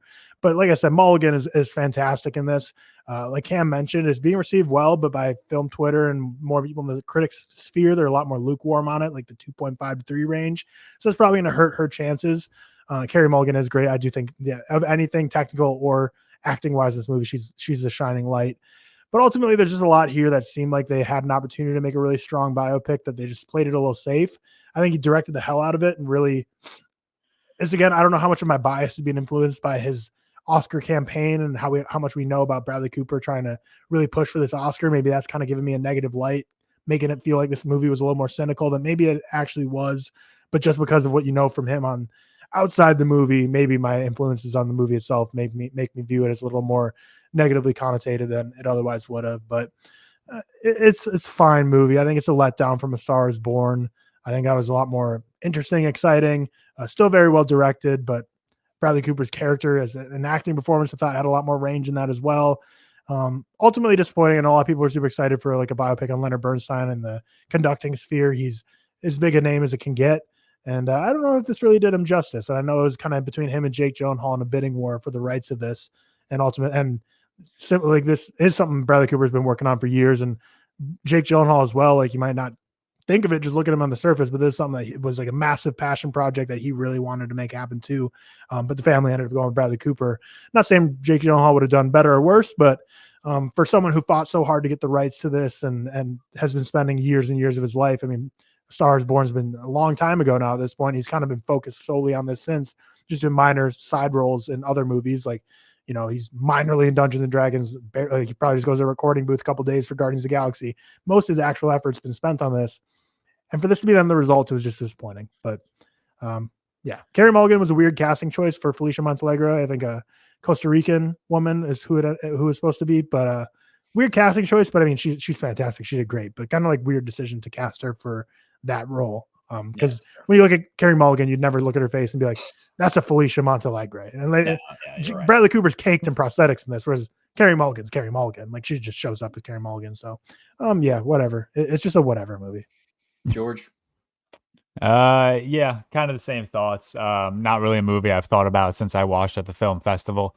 Kind of annoyed how like the musical aspect of Leonard Bernstein's life kind of took a backseat to like his romance with Carey Mulligan's character. I thought this movie had just like a massive identity crisis because it just kind of didn't know what it wanted to be, whether it wanted to be this romance, this next fantastic romance, or this, Tar-esque, dissection of a battered musical genius. So I don't know. It just left me with a lot of questions. I don't feel like I learned a lot about Leonard Bernstein's life, which I think when you're talking about a biopic is just like the most offensive thing ever. I definitely got bits and pieces, but I don't know, nothing to like kind of leave a lasting impression. You guys kind of nailed it with Carey Mulligan. I think she's the absolute star here. I kind of go back and forth on my number one acting performance of the year on the female side between Emma Stone, Sandra Hüller, and Carey Mulligan. They're kind of my top three. And honestly, the order can change any day, anytime I look at my ranking. Bradley Cooper, I think, was good. I think there were moments where he could just be a little too over-performative, a little too... I really want that Oscar kind of performance, which isn't necessarily a bad thing. I think he's great. He is in my top 5, so I wouldn't mind an Oscar nomination for him. That's on the acting and the directing side. And then on the directing side, I think that's where he absolutely shines. I think some sequences are just beautiful. His use of black and white is awesome. That one musical number was really cool.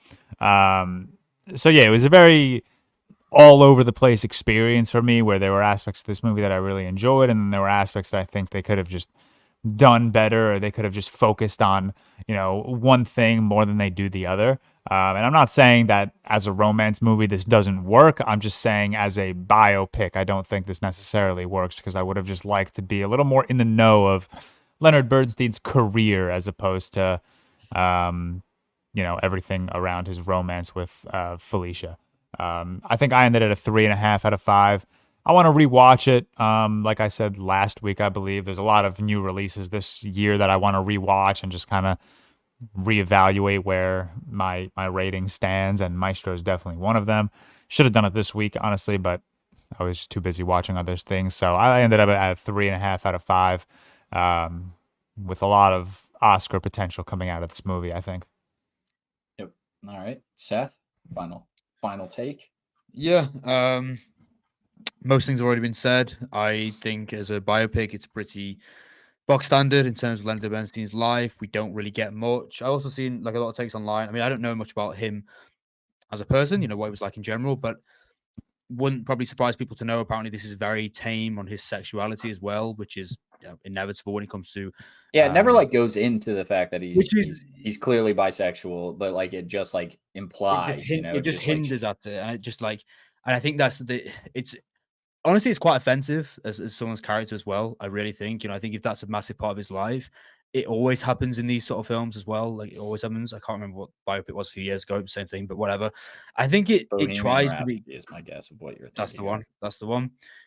Exactly that. And that's why I kind of didn't like that film. It was a major issue I had with it. I think, like you said, Bradley Cooper's like ability as a director is kind of undeniable. I think some of the shots are really good. The color utilization was amazing.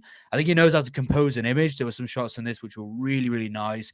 I think the first hour kind of tries hard to be too kind of sincere and too earnest and too like it has a lot to say, but really doesn't. And I think that's where the Oscar baity comments, which I'm not going to say, but that's where they've kind of come in on Twitter, which I understand. I think it was quite mindless at points. Like he just kind of went on and on and on without really going into anything I was particularly interested in myself about his life or his musical career. But there were some good moments. I did like the second half a lot more. Carrie Mulligan is actually, I think, my number one pick for my favorite female performance this year. I think she might be in my top 3 like performances in general. I need to recheck that, but like around that kind of level, I think she was seriously the shining star in this, and by far the best thing about the film. But it is just a script that kind of comes across as too earnest, not really much going on, tedious at points, definitely boring at certain points as well. And not really I expected more. I kind of just expected like this because I think a lot of these films are like 10 a penny. You kind of know what you're going to get. But I think it was very tame on him, very tame on his life, very tame on his sexuality as well, like I mentioned, and just a bit mindless. But overall, it was like, I'd probably say like a little bit above average. Carey Mulligan and Bradley Cooper's ability as a director really pushing it forward, but nothing to write home about. Just very, very like this is like the perfect 3-star to me, where it was like, it was fine, but I'll never think about it again. That's like kind of where I end up with this film. Yeah. I don't think we have spoilers to get into. I don't know if you guys want to add anything, but just two minor things that are circling film Twitter, which are funny. The two things that, and that's the thing, this movie was received so lukewarmly that the two things circling around everywhere is, one, the Snoopy shot, hilarious.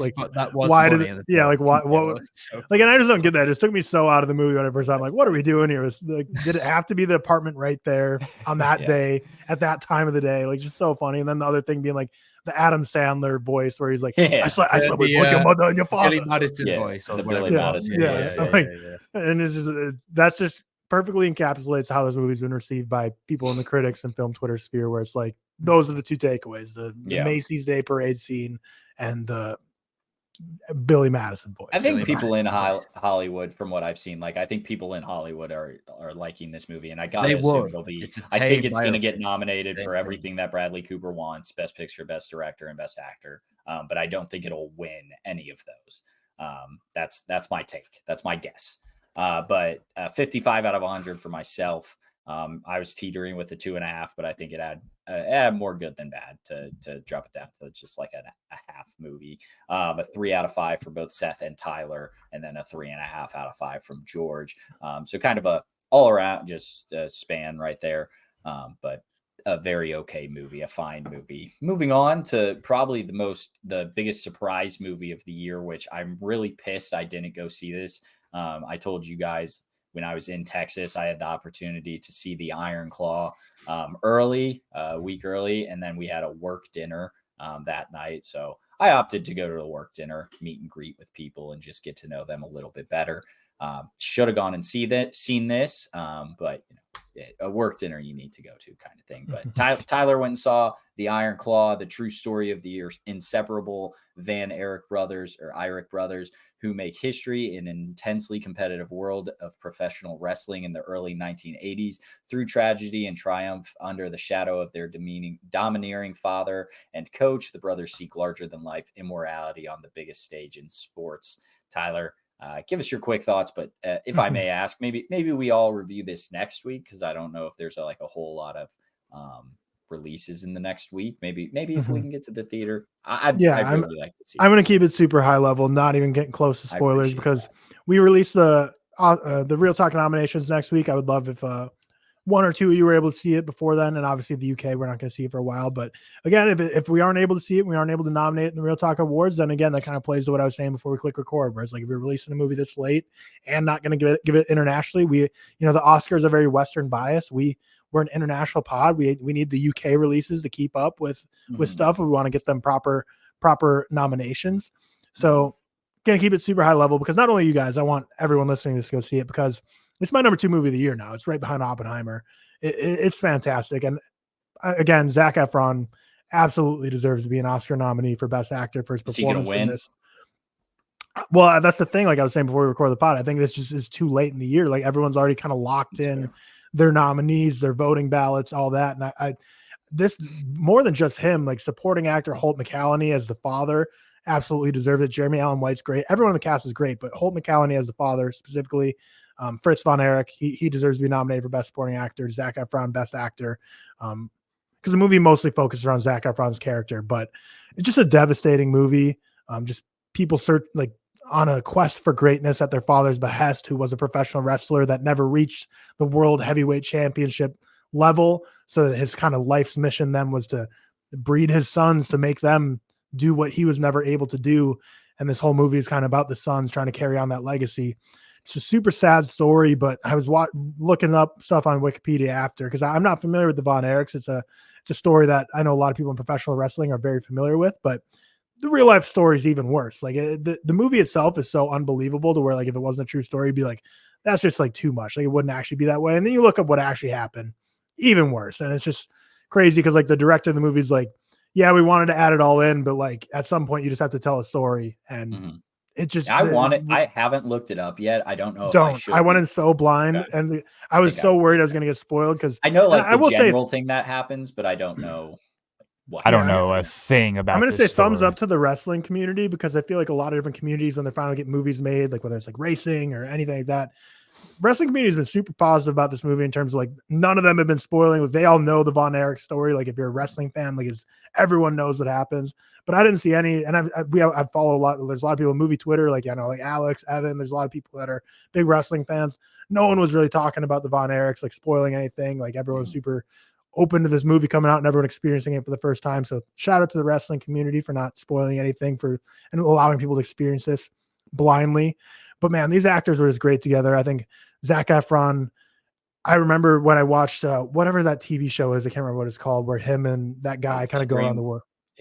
Down to Earth. Oh, okay. Down to Earth with Zac Efron, where he has 2 seasons of him kind of going around the world. And I remember there was one scene in it where he was saying, like, at this point in his life in Hollywood, he wants to be making like good movies and doesn't really want to just sign up for anything. And I remember being like pissed off when this came out, because like after that season 1 came out, there was a couple movies he had, like The Greatest Beer Run Ever and some other stupid movies that are just stinkers. I'm like, oh damn, he was just really for show, for like the documentary, trying to sound super deep and moving. I'd be like, yeah, I want to do only good projects, but this is like far and away his most dramatic, most range of a project he's ever shown.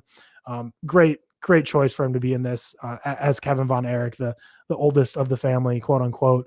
But Jeremy Allen White's great too. Clearly one of the biggest actors, kind of not up and coming. He's kind of been there with Shameless and now The Bear, but you know, he's still not, you know, your mother and father is not going to know Jeremy Allen White.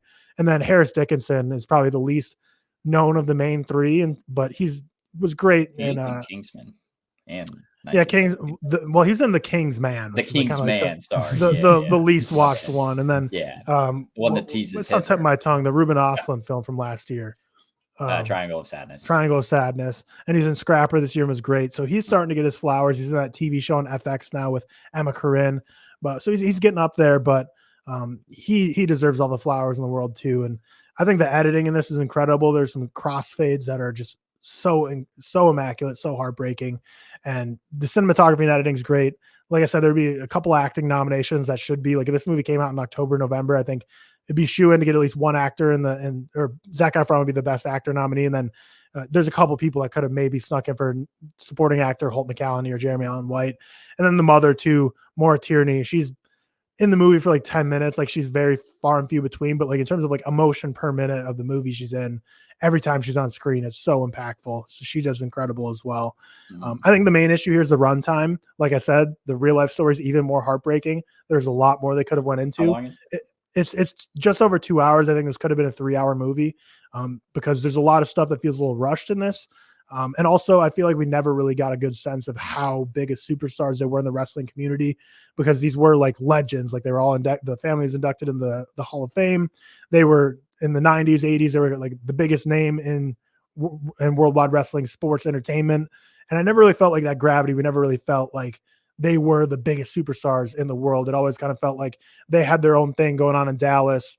And it was like the big superstars like Ric Flair's in this movie would go down and like wrestle them as like a volunteer service, be like, oh, I guess I'll go do this, like, you know, this smaller gig, when really they were superstars. But big like Leonardo DiCaprio, like snapping at the TV meme, because I lived in downtown Dallas for a couple of years. So like this takes place in downtown Dallas. They're from Denton, Texas. So every time there's like downtown shots of like places I'd recognize, I'm like, hey, I know that place. That's fun. Yeah. But yeah, great film. Incredible, heartbreaking. I wish it was longer. There's just so much, like, it's one of those that like watch it going blind, digest what it gives you, then read the Wikipedia page and be like, oh my God, you're kidding me. Like, this, it's just not real. Like, and that's the thing with biopics. And that's why I get so frustrated when biopics play things safe, is because, like Cam kind of said about Leonard Bernstein and Maestro, if you're going to make a biopic about someone, they're probably an extraordinary person or has an incredible story, or there's something about them that makes them worthy of making a movie. So already the screenplay gets an easy road because they already have an incredible real life basis to base something off of. So when you play it safe, it's frustrating because you're not creating the story up in your head. It's kind of what has been laid out in life. But the way they just had incredible editing and visuals, and the acting is so heartbreaking. And there's one final swing that I'll talk about with you guys next week that I don't know if it completely worked for me. I'll sit on it a bit. But then the final scene, which people have alluded to on Twitter, being like Zac Efron's Oscar clip, like it's just so good. And it's just a great movie, man. I can't recommend enough for more people to go see it. I will say it's a bummer of a movie, man. Like it's pouring rain in Arizona yesterday. So it's one of the, like, I watched it, drove home in the rain. I like took a nap. I was just like depressed. It was gloomy out. And I was like, I just need to just log off from the world for a couple hours here. Let's take a little snooze here. It's a bummer movie, but this movie has become like my most anticipated movie after the fact, though. Like I wouldn't have thought of it earlier in the year. And you see those first pictures of like them in the shorts hanging out, Zac Efron, Jeremy Allen White, Harris Dickinson. Like you see those pictures, and you're like, yeah, it was probably interesting or possibly going to be good. And I think Zac Efron's been fine in a couple things. I think he was fine in Extremely Evil, Incredibly Vile, Shocking, Gross movie, whatever that title was. Yeah, whatever that movie was. I think he was fine in it. But just shout out Zac Efron though, because when he got his Hall of Walk of Fame star. He was just talking about High School Musical and how he still sings the songs in the showers. Shout out him. Way cooler to be pro like whatever teen show you got in on versus Jacob Elordi, who's like, I hate the Kissing Booth movies. Fuck you, Jacob Elordi. They're not good movies, but hey, it's where you started, man. It's how you're so big now. Yeah, so just shout out Zac Efron. Way cooler to be like, yeah, I still sing High School Musical songs in the shower every day. Awesome. Agreed. What? Yeah. She says High School Musical is good and Kissing Booth is trash. That is a fair point, to be honest. But yeah, that's a fair point. Yeah, like if we live in a society, Zac Efron's Oscar nominated, like you'll see his performance, and then it's just a different level than like what Bradley Cooper did. Because the reason I compare them is not one, we just talked about Bradley Cooper, but two, they're both biopics. Whereas Maestro was more like Oscar baity. I don't really love that term, but whereas the Iron Claw, like a lot of people said, like it became most anticipated out of nowhere. This had a terrible release plan if they were trying to bait for Oscars. Like they clearly like just made this movie out of pure intentions, and it came out at a time where it's not going to be the best for awards, but I would love to see some nominations. And it just takes some of the best young adult. I know like in real age life, like Jeremy Allen White, Zac Efron, and Harris Dickinson are a lot older than like the characters they portray are normally like mid to late 20s. But I'll say like in terms of like young adult, quote unquote, like I know they've been in the industry a long time. They're great, and having them all together in a movie, fantastic, and everyone supporting is incredible. Can't recommend this movie enough. Devastating. I'm going to be excited to rewatch. But yeah, there's a big winner from A24 here, and I think it managed to do both justice to the professional wrestling community while also making a palatable film for people to enjoy. I know I've seen a lot of professional wrestling people be like disappointed that it wasn't like the full true story, but I think it's just one of those things. Like if you're not used to biopics and you're just a wrestling fan that's just getting into like watching movies because you want to see the Von Erich story, makes sense. But we all know like every single biopic ever made is going to be mostly half truths. Like it's not going to go into everything. So at the end of the day, I have to make a movie, and 2 hours is the runtime they got to tell a whole story of an entire family. Kind of tough. If it were 3 hours, I'd be shocked if it were as big as it's getting. That's the unfortunate truth of it, is like, I can convince Emma to go see a 2 hour movie. It's impossible. She wanted to see Killers of the Flower Moon. She was like, hey, you want to go see Killers of the Flower Moon this week? And I was like, yeah, it's 3 hours. And she's like, oh, never mind. So just like immediately, we're not doing that. But yeah, this just is like the perfect storm to be a successful movie, though. So I hope it takes off, because you have wrestling fans that are going to love it.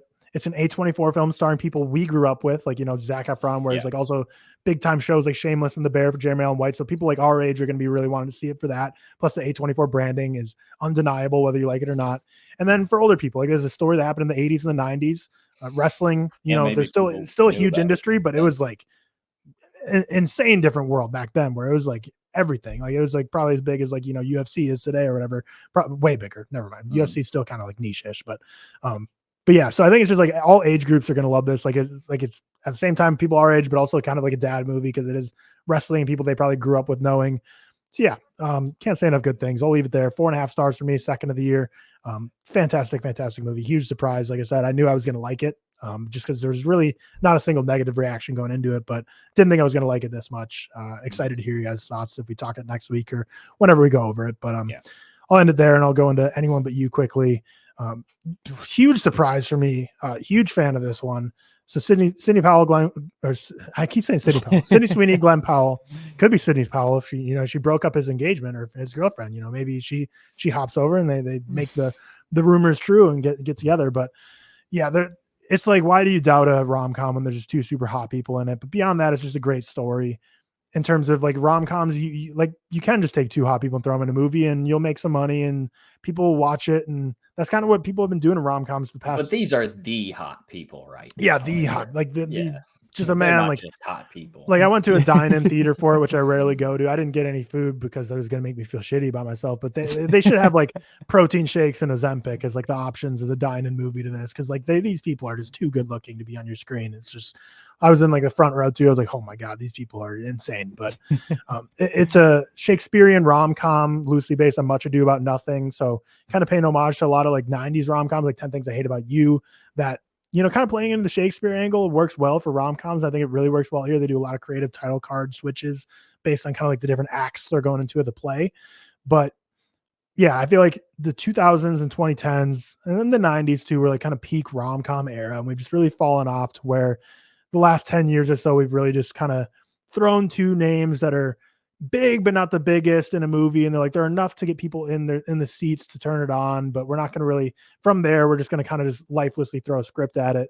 Whereas this, like, it's a rom-com. Yeah. The romance almost takes a backseat, honestly, which from the marketing, you'd think this is like massively romance movie, which obviously, they're going to get together and like at some point in the movie, but the comedy is where this shines. Like, this is like the funniest movie of the year for me. I was laughing the whole time. I just had a stupid smile across my face for basically the entire movie.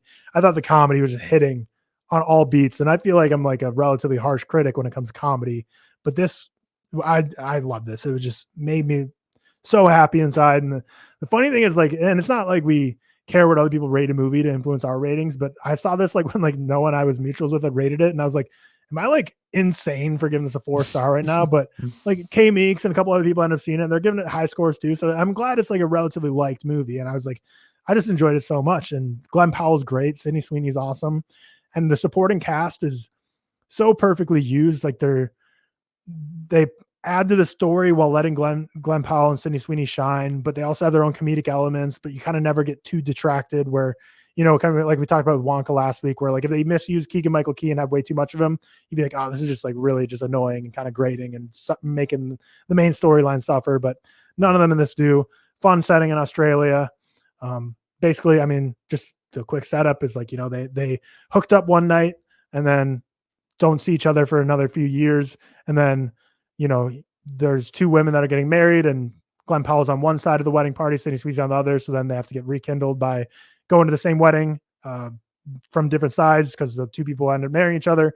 So that's kind of how they got reintroduced back in each other's lives. And then both their exes are in the area. So it's kind of like, oh, let's, from the trailer, like, oh, let's fake being together just so we can kind of, get rid of this ex problem. And then, shocker, from any rom-com, they start to actually have real feelings. But like I said, the comedy is what really hits here. Great. I know some people said they wish it was a little more romantic, a little more sexy, like especially from the marketing, you think it was a lot more, sexy and like hot and heavy than it maybe was, because it is just purely a comedy at the end of the day. And I had a blast with it. Big surprise. This could easily become like a comfort movie of mine when it comes on streaming. Like if it's just something that sits on Hulu or Netflix, I'll probably throw it on, just have some fun, just fun old time with some laughs and some romance, and yeah, it's good. And it doesn't really get bogged down by too much drama either. Not really like a tearjerker like some rom-coms will try and really hit home with you, unnecessarily add in drama or devastation just to be like, oh, it's a by the book romance. Let's have the romance, the comedy. Oh, let's have a good cry scene, and then we'll get back together. Like, don't really feel like they fall into the trap of being overly emotional in this. And yeah, I just love the Shakespearean angle they took with it. I thought it was really creative. Will Gluck, shout out to you. Good directing. I was genuinely like again, I keep harping on rom-coms are something you can phone in more than any other genre. Horror maybe number 2.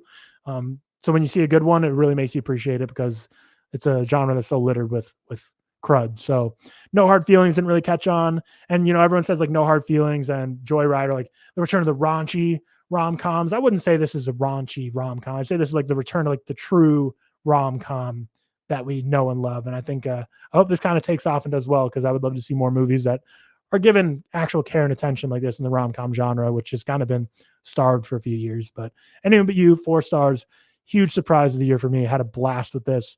Riley was getting tattoos while her car was in the shop, and I wanted to see the Iron Claw, but like timing wise, like everything was starting at like 2 o'clock and 4 o'clock, but like 3 o'clock was this one. So that was like the only time that like fit the window perfectly. So I was like, you know what, I'll go alone. And I'm a veteran of going to movies alone. Felt a little weird going to this one alone, just because I don't go to AMC's either. Usually I go to Harkins, and usually when I walk out, there's like one person standing there by the trash. But this AMC, there's like 4 ushers just waiting right outside when I'm walking out alone. I'm like, yeah, whatever. I just saw this movie alone. What is it? What have you? And the ticket taker gave me kind of a look too when she saw I was done on it. And I'm like, you mind your own business, okay? I'm just going to see the latest Will Gluck. You're the horny dude showing up to see Sydney Sweeney, man. That's the problem. This is a horny dude movie. Came for Sydney Sweeney, stayed for Glenn Powell. Yeah, that's where I'll end it. Good looking people. And I think Seth just joined the perfect moment. Seth, well, right he said he was in, but he was texting us. He said he's like, oh, your audio. I think you might be on a different mic right now, but I just wrapped up my reviews. So Seth, you're in at a perfect time, and now we can kind of get into news or whatever. Moving on. Hey, trailer time, all that jazz. No, we haven't done that jingle in a while. Can we get a proper? Yeah, we haven't. It's been the guitar's up there actually. I well, we can never hear the guitar. Yeah, anyways. we can't hear the guitar. Right, hey, it's trailer time. The problem is, hey man, I'll do that whenever. But the problem is I wasn't even going to go into these trailers. Not really a big trailer week. I don't know if you guys watched any of these, but Love Lies Bleeding, Spaceman, and The Regime were kind of the only ones that I saw. Love Lies Bleeding cool. Being the Kristen Stewart A24 movie. Spaceman cool. Is the Adam Sandler, like from a different universe. Well, they didn't mention the director at all of the actual Who's the director? I don't know. They didn't put it in the trailer or anything. It's really weird. Spaceman? Yeah. I'll look. Did we know Adam Sandler was doing this? I didn't. It was a shock to me. Yeah, it's directed by Johan Renck. I don't know. Who has done nothing you would know. Yeah. Downloading Nancy in 2008, and then The Fat and the Angry in 2014. And then a couple of Chanel. It's a terrible film. He was the director of Chernobyl. He was the director of Chernobyl. Oh, yeah. And he did a couple episodes. That's what it is. And Breaking Bad. Great. That guy's got juice then. Yes. You're exactly right. Why would they not put that in his... Yeah, Chernobyl's like fucking... Because Netflix, isn't it? That's why. Probably. Well, true. That's the Max original. Yeah. I guess why would they not... But I'm on Google, and I don't even see it. That's all. That's weird. Spaceman's a shit name. Breaking Bad really as bad well. name. Yeah. Yeah, and also it was like a mysterious alien in parentheses Paul Dano, and I saw that tweet like 12 times from different people. It was very funny the first couple times. After that, it got a little much, but still funny too. But yeah, nothing really major on the trailers. Trailer side of things this week. But big news: Jonathan Majors officially out of Marvel Studios, done as Kang the Conqueror after being convicted on 2 counts of assault. Could face up to a year in prison.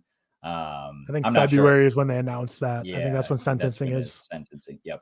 I'm not sure exactly how much you guys looked into this. I didn't do a ton of research, but he got found not guilty on 2 of the counts and guilty on 2 of the counts. Yeah, I think so it was he was charged with 4 counts. Ones. I looked it up last night and I didn't write it down, but basically, charged on 2 counts of assault. Doesn't entirely matter. Yeah, I'd be shocked if he sees a day in jail, not because of the crimes, but because of like the stardom. Yeah, exactly. I'm not saying anything about the crimes. It's just based on it's a Hollywood actor with Marvel money in his pockets. Yeah, Magazine Dreams never getting released though. So shout out me being one of like the 1,000 people that'll ever see that movie. Yeah, I texted you that earlier the week. Tyler, only person to see it, and you said the Sundance screening didn't even show. Yeah, because so I did Sundance online last year. When they did the Sundance premiere, like the subtitles weren't working for the movie, and like based on like accessibility to allow like all people, like if you have hearing problems, to be able to hear it, like in like solidarity, all the judges of Sundance like got up and walked out during the screening and said like, if not everyone's able to, watch the film because the subtitles aren't working, we're not going to watch it. So that got scrapped too. So I think like you are literally like, yeah, you are one. And like I texted you guys in the group chat based on the subject matter of that movie, and now that he's a allegedly the plot synopsis is, it's not, he's not going to go anywhere. Him not being a good person. So that movie's never coming out. I've been on the wave for a while, and I've been saying fuck him, and then I get comments once a week that are like innocent till proven guilty. Been proven guilty now, and so there we go. I also saw a lot of people that are like, oh, people are still all in on Ezra Miller, but out on Jonathan. No one's in on Ezra Miller. Fuck Ezra Miller too. Who's in on Ezra Miller? I'm glad the victim got justice. All good things came out of this for non-weirdos. So that's good. People, we got a couple DMs, or I did, just being the Marvel guy, asking if we talk casting possibilities. Not right now. We could, but first off, I don't think we're not necessarily trying to think of the word like a casting podcast to where we're going to go into like what we think is going to come next in the Marvel Cinematic Universe. Maybe I will, but we enjoy comic book movies, but we don't go into like the lore, like the background, or like that deep into it. Not too much. But Ryan Gosling's talking to the Marvel, so maybe it's him. But is that real or was that fake? I only saw it from. I genuinely don't know. I saw a lot of people tweet it.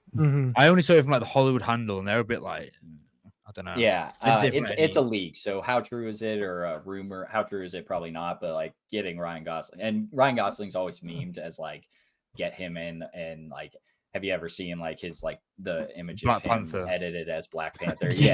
I saw that tweet a million times. That was pretty hilarious. And then also Mads Mikkelsen allegedly in talks to join the MCU already. Again? He's already in it. So as a new character. It's gonna be another villain again. I don't fucking get it. Same thing with the Snyder Cut, though. You have to blame Mads Mikkelsen too. You can't just blame them. I'm blaming Mads Mikkelsen. Yeah. Well, I think like a lot of people are gonna be like, oh, like the MCU is gonna like waste his talent, which is true, but like he's accepting the role. No, but people like replied to my tweet because I tweeted about it, and they were like, you have to blame Mads. I'm blaming Mads Mikkelsen. Like it's he's going into it. I'm not blaming it because how does he know what project he's getting? I'm just saying like it's just boring to see him do these just tedious villain roles over and over again in the Western. Always, I think he could just do so much more. That's all. It's like he just wants to line his pockets with Western audience money so he can go make some more Danish films. And he doesn't even do that often anymore, to be honest. Yeah, it's only when Thomas Vinterberg calls him up. It seems like actually he did do one this year, Tyler, which I think we should watch. I think we'd enjoy that. Okay, fantasy or adventure one or something like that. I'm down. I was gonna go through some Oscars shortlists, but we're running long. They're all like the boring categories. Like I love the Oscars as much as anyone, but like maybe the only one that's interesting was the score. Was that announced? It's like score. That's the only one that I really like. Kind of find interesting. The song was only like controversial one because like people were mad about Peaches, but whatever. But Wonka didn't. All of Wonka. How old are you if you're mad about Peaches? I'm sorry, that's crazy. That's crazy. The song. I mean, sure, it'd be fun to watch Jack Black perform it live, but I love Jack Society. I would give him the nomination just to see him perform it live because he'd sell that shit, and then like he's just there as like a fun. Cam, did you see him walk out with the UFC fight? I don't know if you mentioned it. You did, didn't you? Yeah. Because I see it on Twitter. I didn't like actually watch it. Obviously, I love Jack Black. I love him. Worth noting in like pop culture, there was like a major Insomniac leak this week, which basically like leaked the Wolverine game. It leaked release dates for like Spider-Man 3. And like all the employees' personal information. Yeah, a bunch of employees' personal info. That stuff at least I didn't see, luckily. They actually played the there's like a game you can play. Crazy. Yeah, which is insane. Like that doesn't come out until so that's like 2026, I think. And then obviously the what's the word for it? Dude, why are they marketing of something that's not coming out for 2 years? George, that's the game world. They're not marketing. No, they are. The trailer release. No, they've already dropped the trailer. No, not a teaser. They did a teaser. They did a teaser. They did a very like him sitting in the bar and that is a teaser. But that was like a year ago for something that drops in 2026. Oh no, George, this is the gaming world, man. Like that's fucking crazy. George, so you know the game, George. You're not a gamer, but you know, do you know Cyberpunk? Have you heard of it? Yeah, the one with the Keanu Reeves in. So the first trailer for that dropped 7 years before the game's release. Yeah, that's insane. That's ridiculous. We talked about this with GTA. Gaming world. Just too long. But yeah, crazy, really bad, crazy. Not like all of this is not them. It was, hack, and feel very bad for the people who worked on this game because it's kind of getting shit on, and it's like a super low res like of the game. Like, are you an idiot? It's like when the GTA 6 leaks came out, like when people leaked that like a year ago, and everyone was like, "This looks shit." Yeah, well, it's like 3 years pre-release. Like, what are we doing? Also, the Wolverine lane looks cool, and I hate how their slate was released because Insomniac have a pretty good reputation in the gaming community. Obviously, the Spider-Man games were really well received, and they're obviously going to be releasing, a Spider-Verse. The X-Men is like 2020, 2030 or some shit.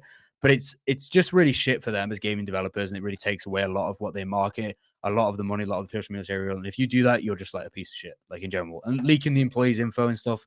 Yeah, what are we doing? It's just crazy. And they're not like a small company, but they're not like Rockstar. They're not Activision. They're not. So it's like just even more shitty. It's like they're kind of up and coming. They're a company that's not only they're a reputable company as well. It's not like they're a piece of shit themselves. Whatever. They make good games. They listen to the fans, and then you go and do this, and it's like, what are we doing? It's just that. I just wanted to touch on it as big pop culture thing that happened this week. Very annoying for those developers and everything, and I hope they're able to still bounce back from this and like make Wolverine fantastic, because it did get a lot of hate this week. But I'm sure they will. Moving on, we'll do our draft just real quickly. Best winter things, nothing special. I haven't picked order. Hey, Emma, give us an order of George, me, Seth, Tyler. All right, thank you. Not giving you a Christmas card this year. Yeah, I guess I'm last. Yeah, that's crazy. So George, your best winter thing for you? My best. Okay, hold on. This is just winter things in general. I'm not researching this. This is just top of the head. This is just what was your research? Yeah, you like? I would forget some good shit. I'll say some. I'll forget some good shit I could have seen before. All right, I feel like the obvious number one should be the holidays. Will you guys give me that, or should I pick one holiday? I'll give you. Yeah, just like the holidays. Yeah, I'll give you it. The graphic will probably be more Christmas slanted. Yeah, that's fine. No, that's fine. I'm gonna take what I really like. I don't know if this is a first round pick, but I'm gonna take it. I'm gonna go with hot chocolate. Oh, that's a good one. It's a good one. First round pick worthy. Who knows? I don't know. I'm just a lowly fourth pick in the draft according to your wife. So. Yeah. Fuck me, I guess. Sucks. Seth. I'm writing this down. I'm going to take the childhood memories. I'm going to take a snowman. Okay. Snowman. That's so wholesome. Building a nice snowman. Are you going to sing the song for us? No.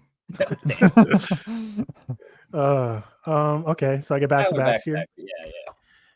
Yeah, we'll go with snow days. So not having school because it snowed so much, like school gets canceled. Most electric day growing up. I know it's a niche thing, and people living above the Mason-Dixon line probably. But dude, those don't exist anymore. Yeah, they basically don't. They have e-days now because everyone's got a computer. And now they just do Zoom. Wait, that sucks. They do school at home now. Yeah, they do it through Zoom when snow days were the best, man. I used to get home and play like Call of Duty. Like all the time. They were the best. They were so good. Like living in Minnesota, like the plows are so good that like we actually rarely had snow days, but we had a lot of like freeze days where it's like it's negative 50 degrees Fahrenheit. Don't come to school, your kid will die. Yeah, we got more of those too. Yeah. Indiana. That delivery was great. I love that. Where we're like prepped for snow days, but also we don't get snow, so we're just like we're shit out of luck on snow days for the most part. And I feel like it's a universal experience that no matter what county you lived in growing up, it always felt like your county was the odd one out. Like you'd watch the news and it would scroll across the bottom all the counties. There's just everyone in the world is like, of course mine's not in there. Freaking Hennepin County, Minnesota. My next pick on the comeback here is going to be a simple one. Two of us are kind of almost in it right now. Hoodies is a big win in winter. Nothing better than a good old hoodie. Can rarely wear them down here in Arizona, so when I can, I'm going to take advantage of it. I like it. Good Seth? Good pull. I can't believe this wasn't the first round pick because, Christmas. Well, that's holidays. Yeah, I don't call it holidays, so can't. Well, he got. George got Christmas. I'm not conforming to no American shit. Mateo in the draft is doing Christmas for the graphic on. George. He got all of the holidays. Can I take got everyone. Can I take No. a snowball fight?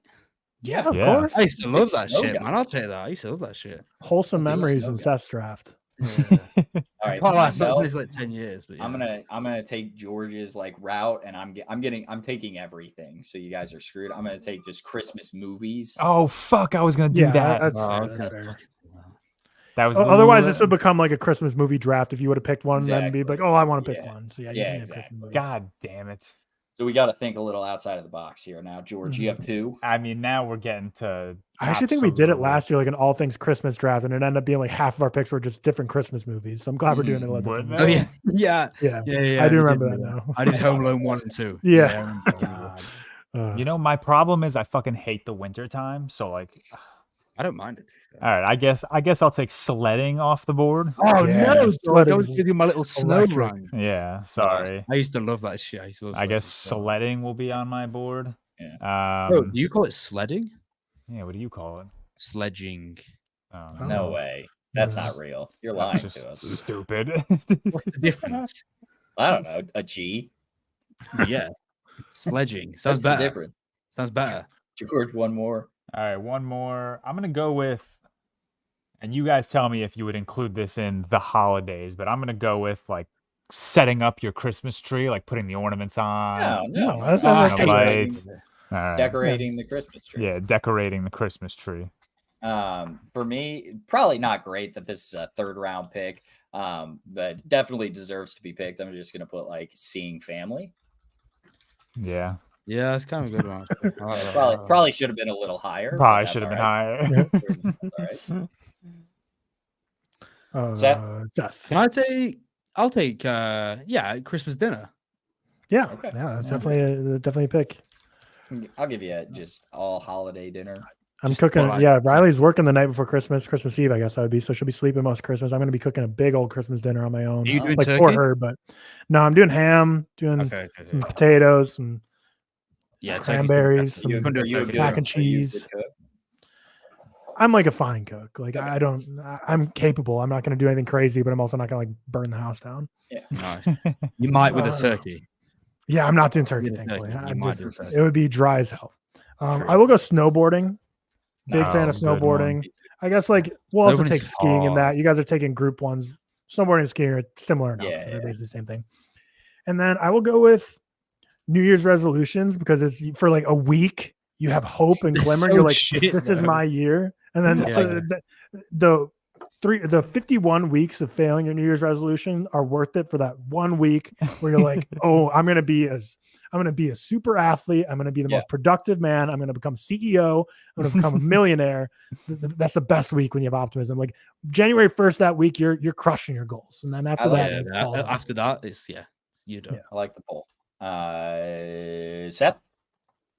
Two more I'm going to picks. take one here that I don't know if will. I don't really have much in my locker right now. I can't think of anything else. How about this? I don't either. Memories, memories, just like Memories. like Just happy memories, just memories or memories. tradition. Would I- do you just get both? like We'll go with memories of Christmas time. Yeah, I'll give you childhood. Seth is going the secret life of Walter Mitty route, where his first two picks are Yeah. wholesome, and now we're getting the overly sentimental range. Yeah. That's it. No, that's fine. I'll Fun take it. memories. Yeah. I mean, that's all. I mean, yeah. I feel like when you become an adult, you don't really do Christmas the I same don't way as care a about kid. Christmas anymore. I just Yeah, think about exactly. what I do It's with just it. a day. All of Riley mine is have been so out memories. on Christmas. I don't have snowball fights and shit and build snowmen outside now. So all of mine are just memory based. You know? That's fair. That's not bad. I was going to go with snowboarding, so I'm a little bummed about that. What else is good about the winter? Nothing. Winter just sucks, man. But then the summer sucks when it's too hot. So Everything sucks. yeah, Life it's just- sucks, man. Life Life sucks. sucks. Life is Uh, beautiful. I think I'll get just easy one. I'll go with Christmas lights, like going to see some Yeah. Christmas lights. I think that was picked in last year's draft. So yeah, that's a good pull. Okay. Christmas Good lights. call. It's Good fun call. driving down the street and just seeing everyone have the lights and the decorations outside. It definitely gives a festive atmosphere. Mhm. George's George. final two picks. All right, I'm gonna go with building a gingerbread house. I feel like Yeah. Nice. My football stadium gingerbread house I posted on my Instagram story a couple weeks ago. That was fire. That's Guidance. And then speaking of football, I'll go with the NFL playoffs. Nice. Love Good- it. good Love work. the pick. Yeah. The snow games in the NFL. That's awesome. Mhm. College basketball might be my next.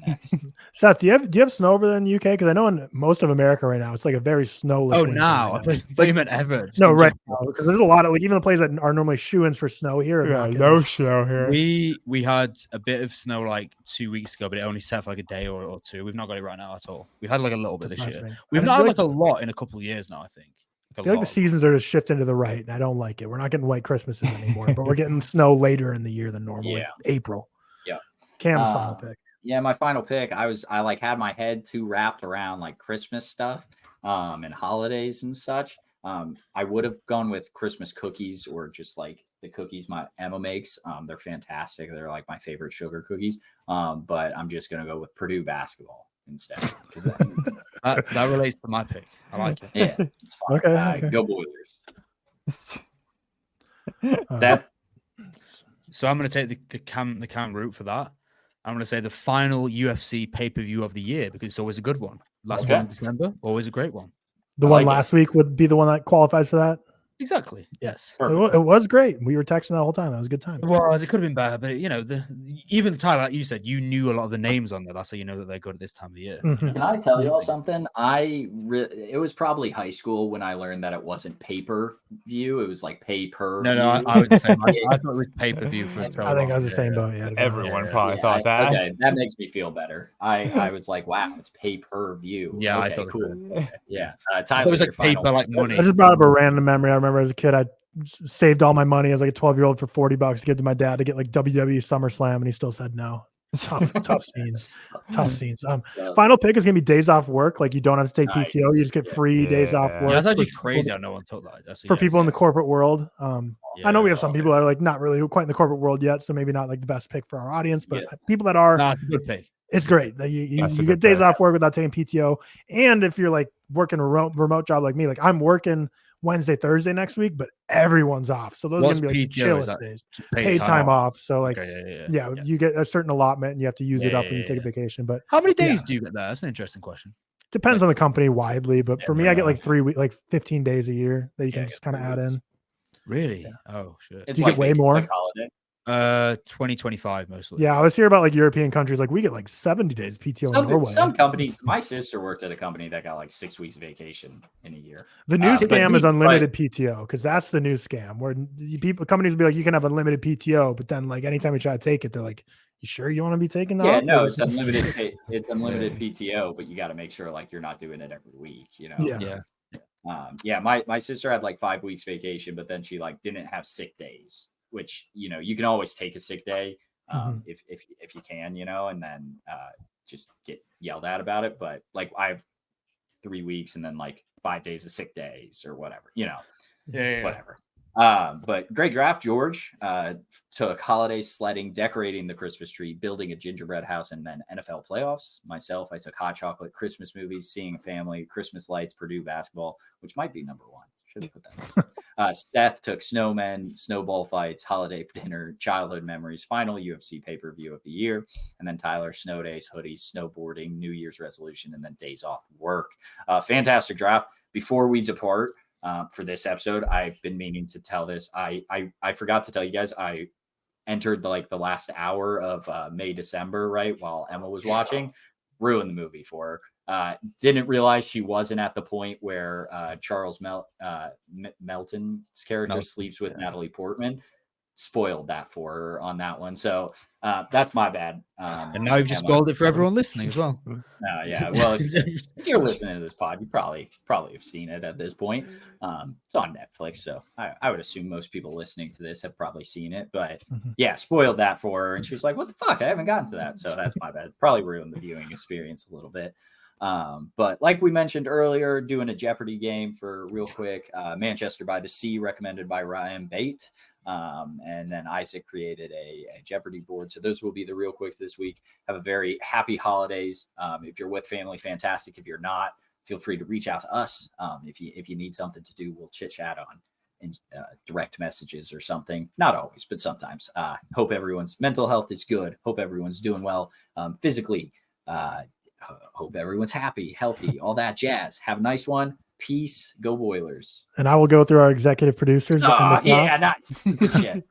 Shout out to you guys for making this year really possible for the Real Talk podcast. And we hope to get more people in the Patreon army this week to be part of the voting for the Real Talk Awards. But the executive producers for this episode are Alexander Biscardi, Connor Connaughton, Dakota Buckner, Dean Cotamenitis, Dylan Chip, Ferdinando Four, James Magos, Jimmy O'Connor, Jordan Gagg, Josh Hines, Casper Lundberg, Reese David, Roca 1.0, Robert Leo Gislason, Sean Morales, and Stefan Johnson.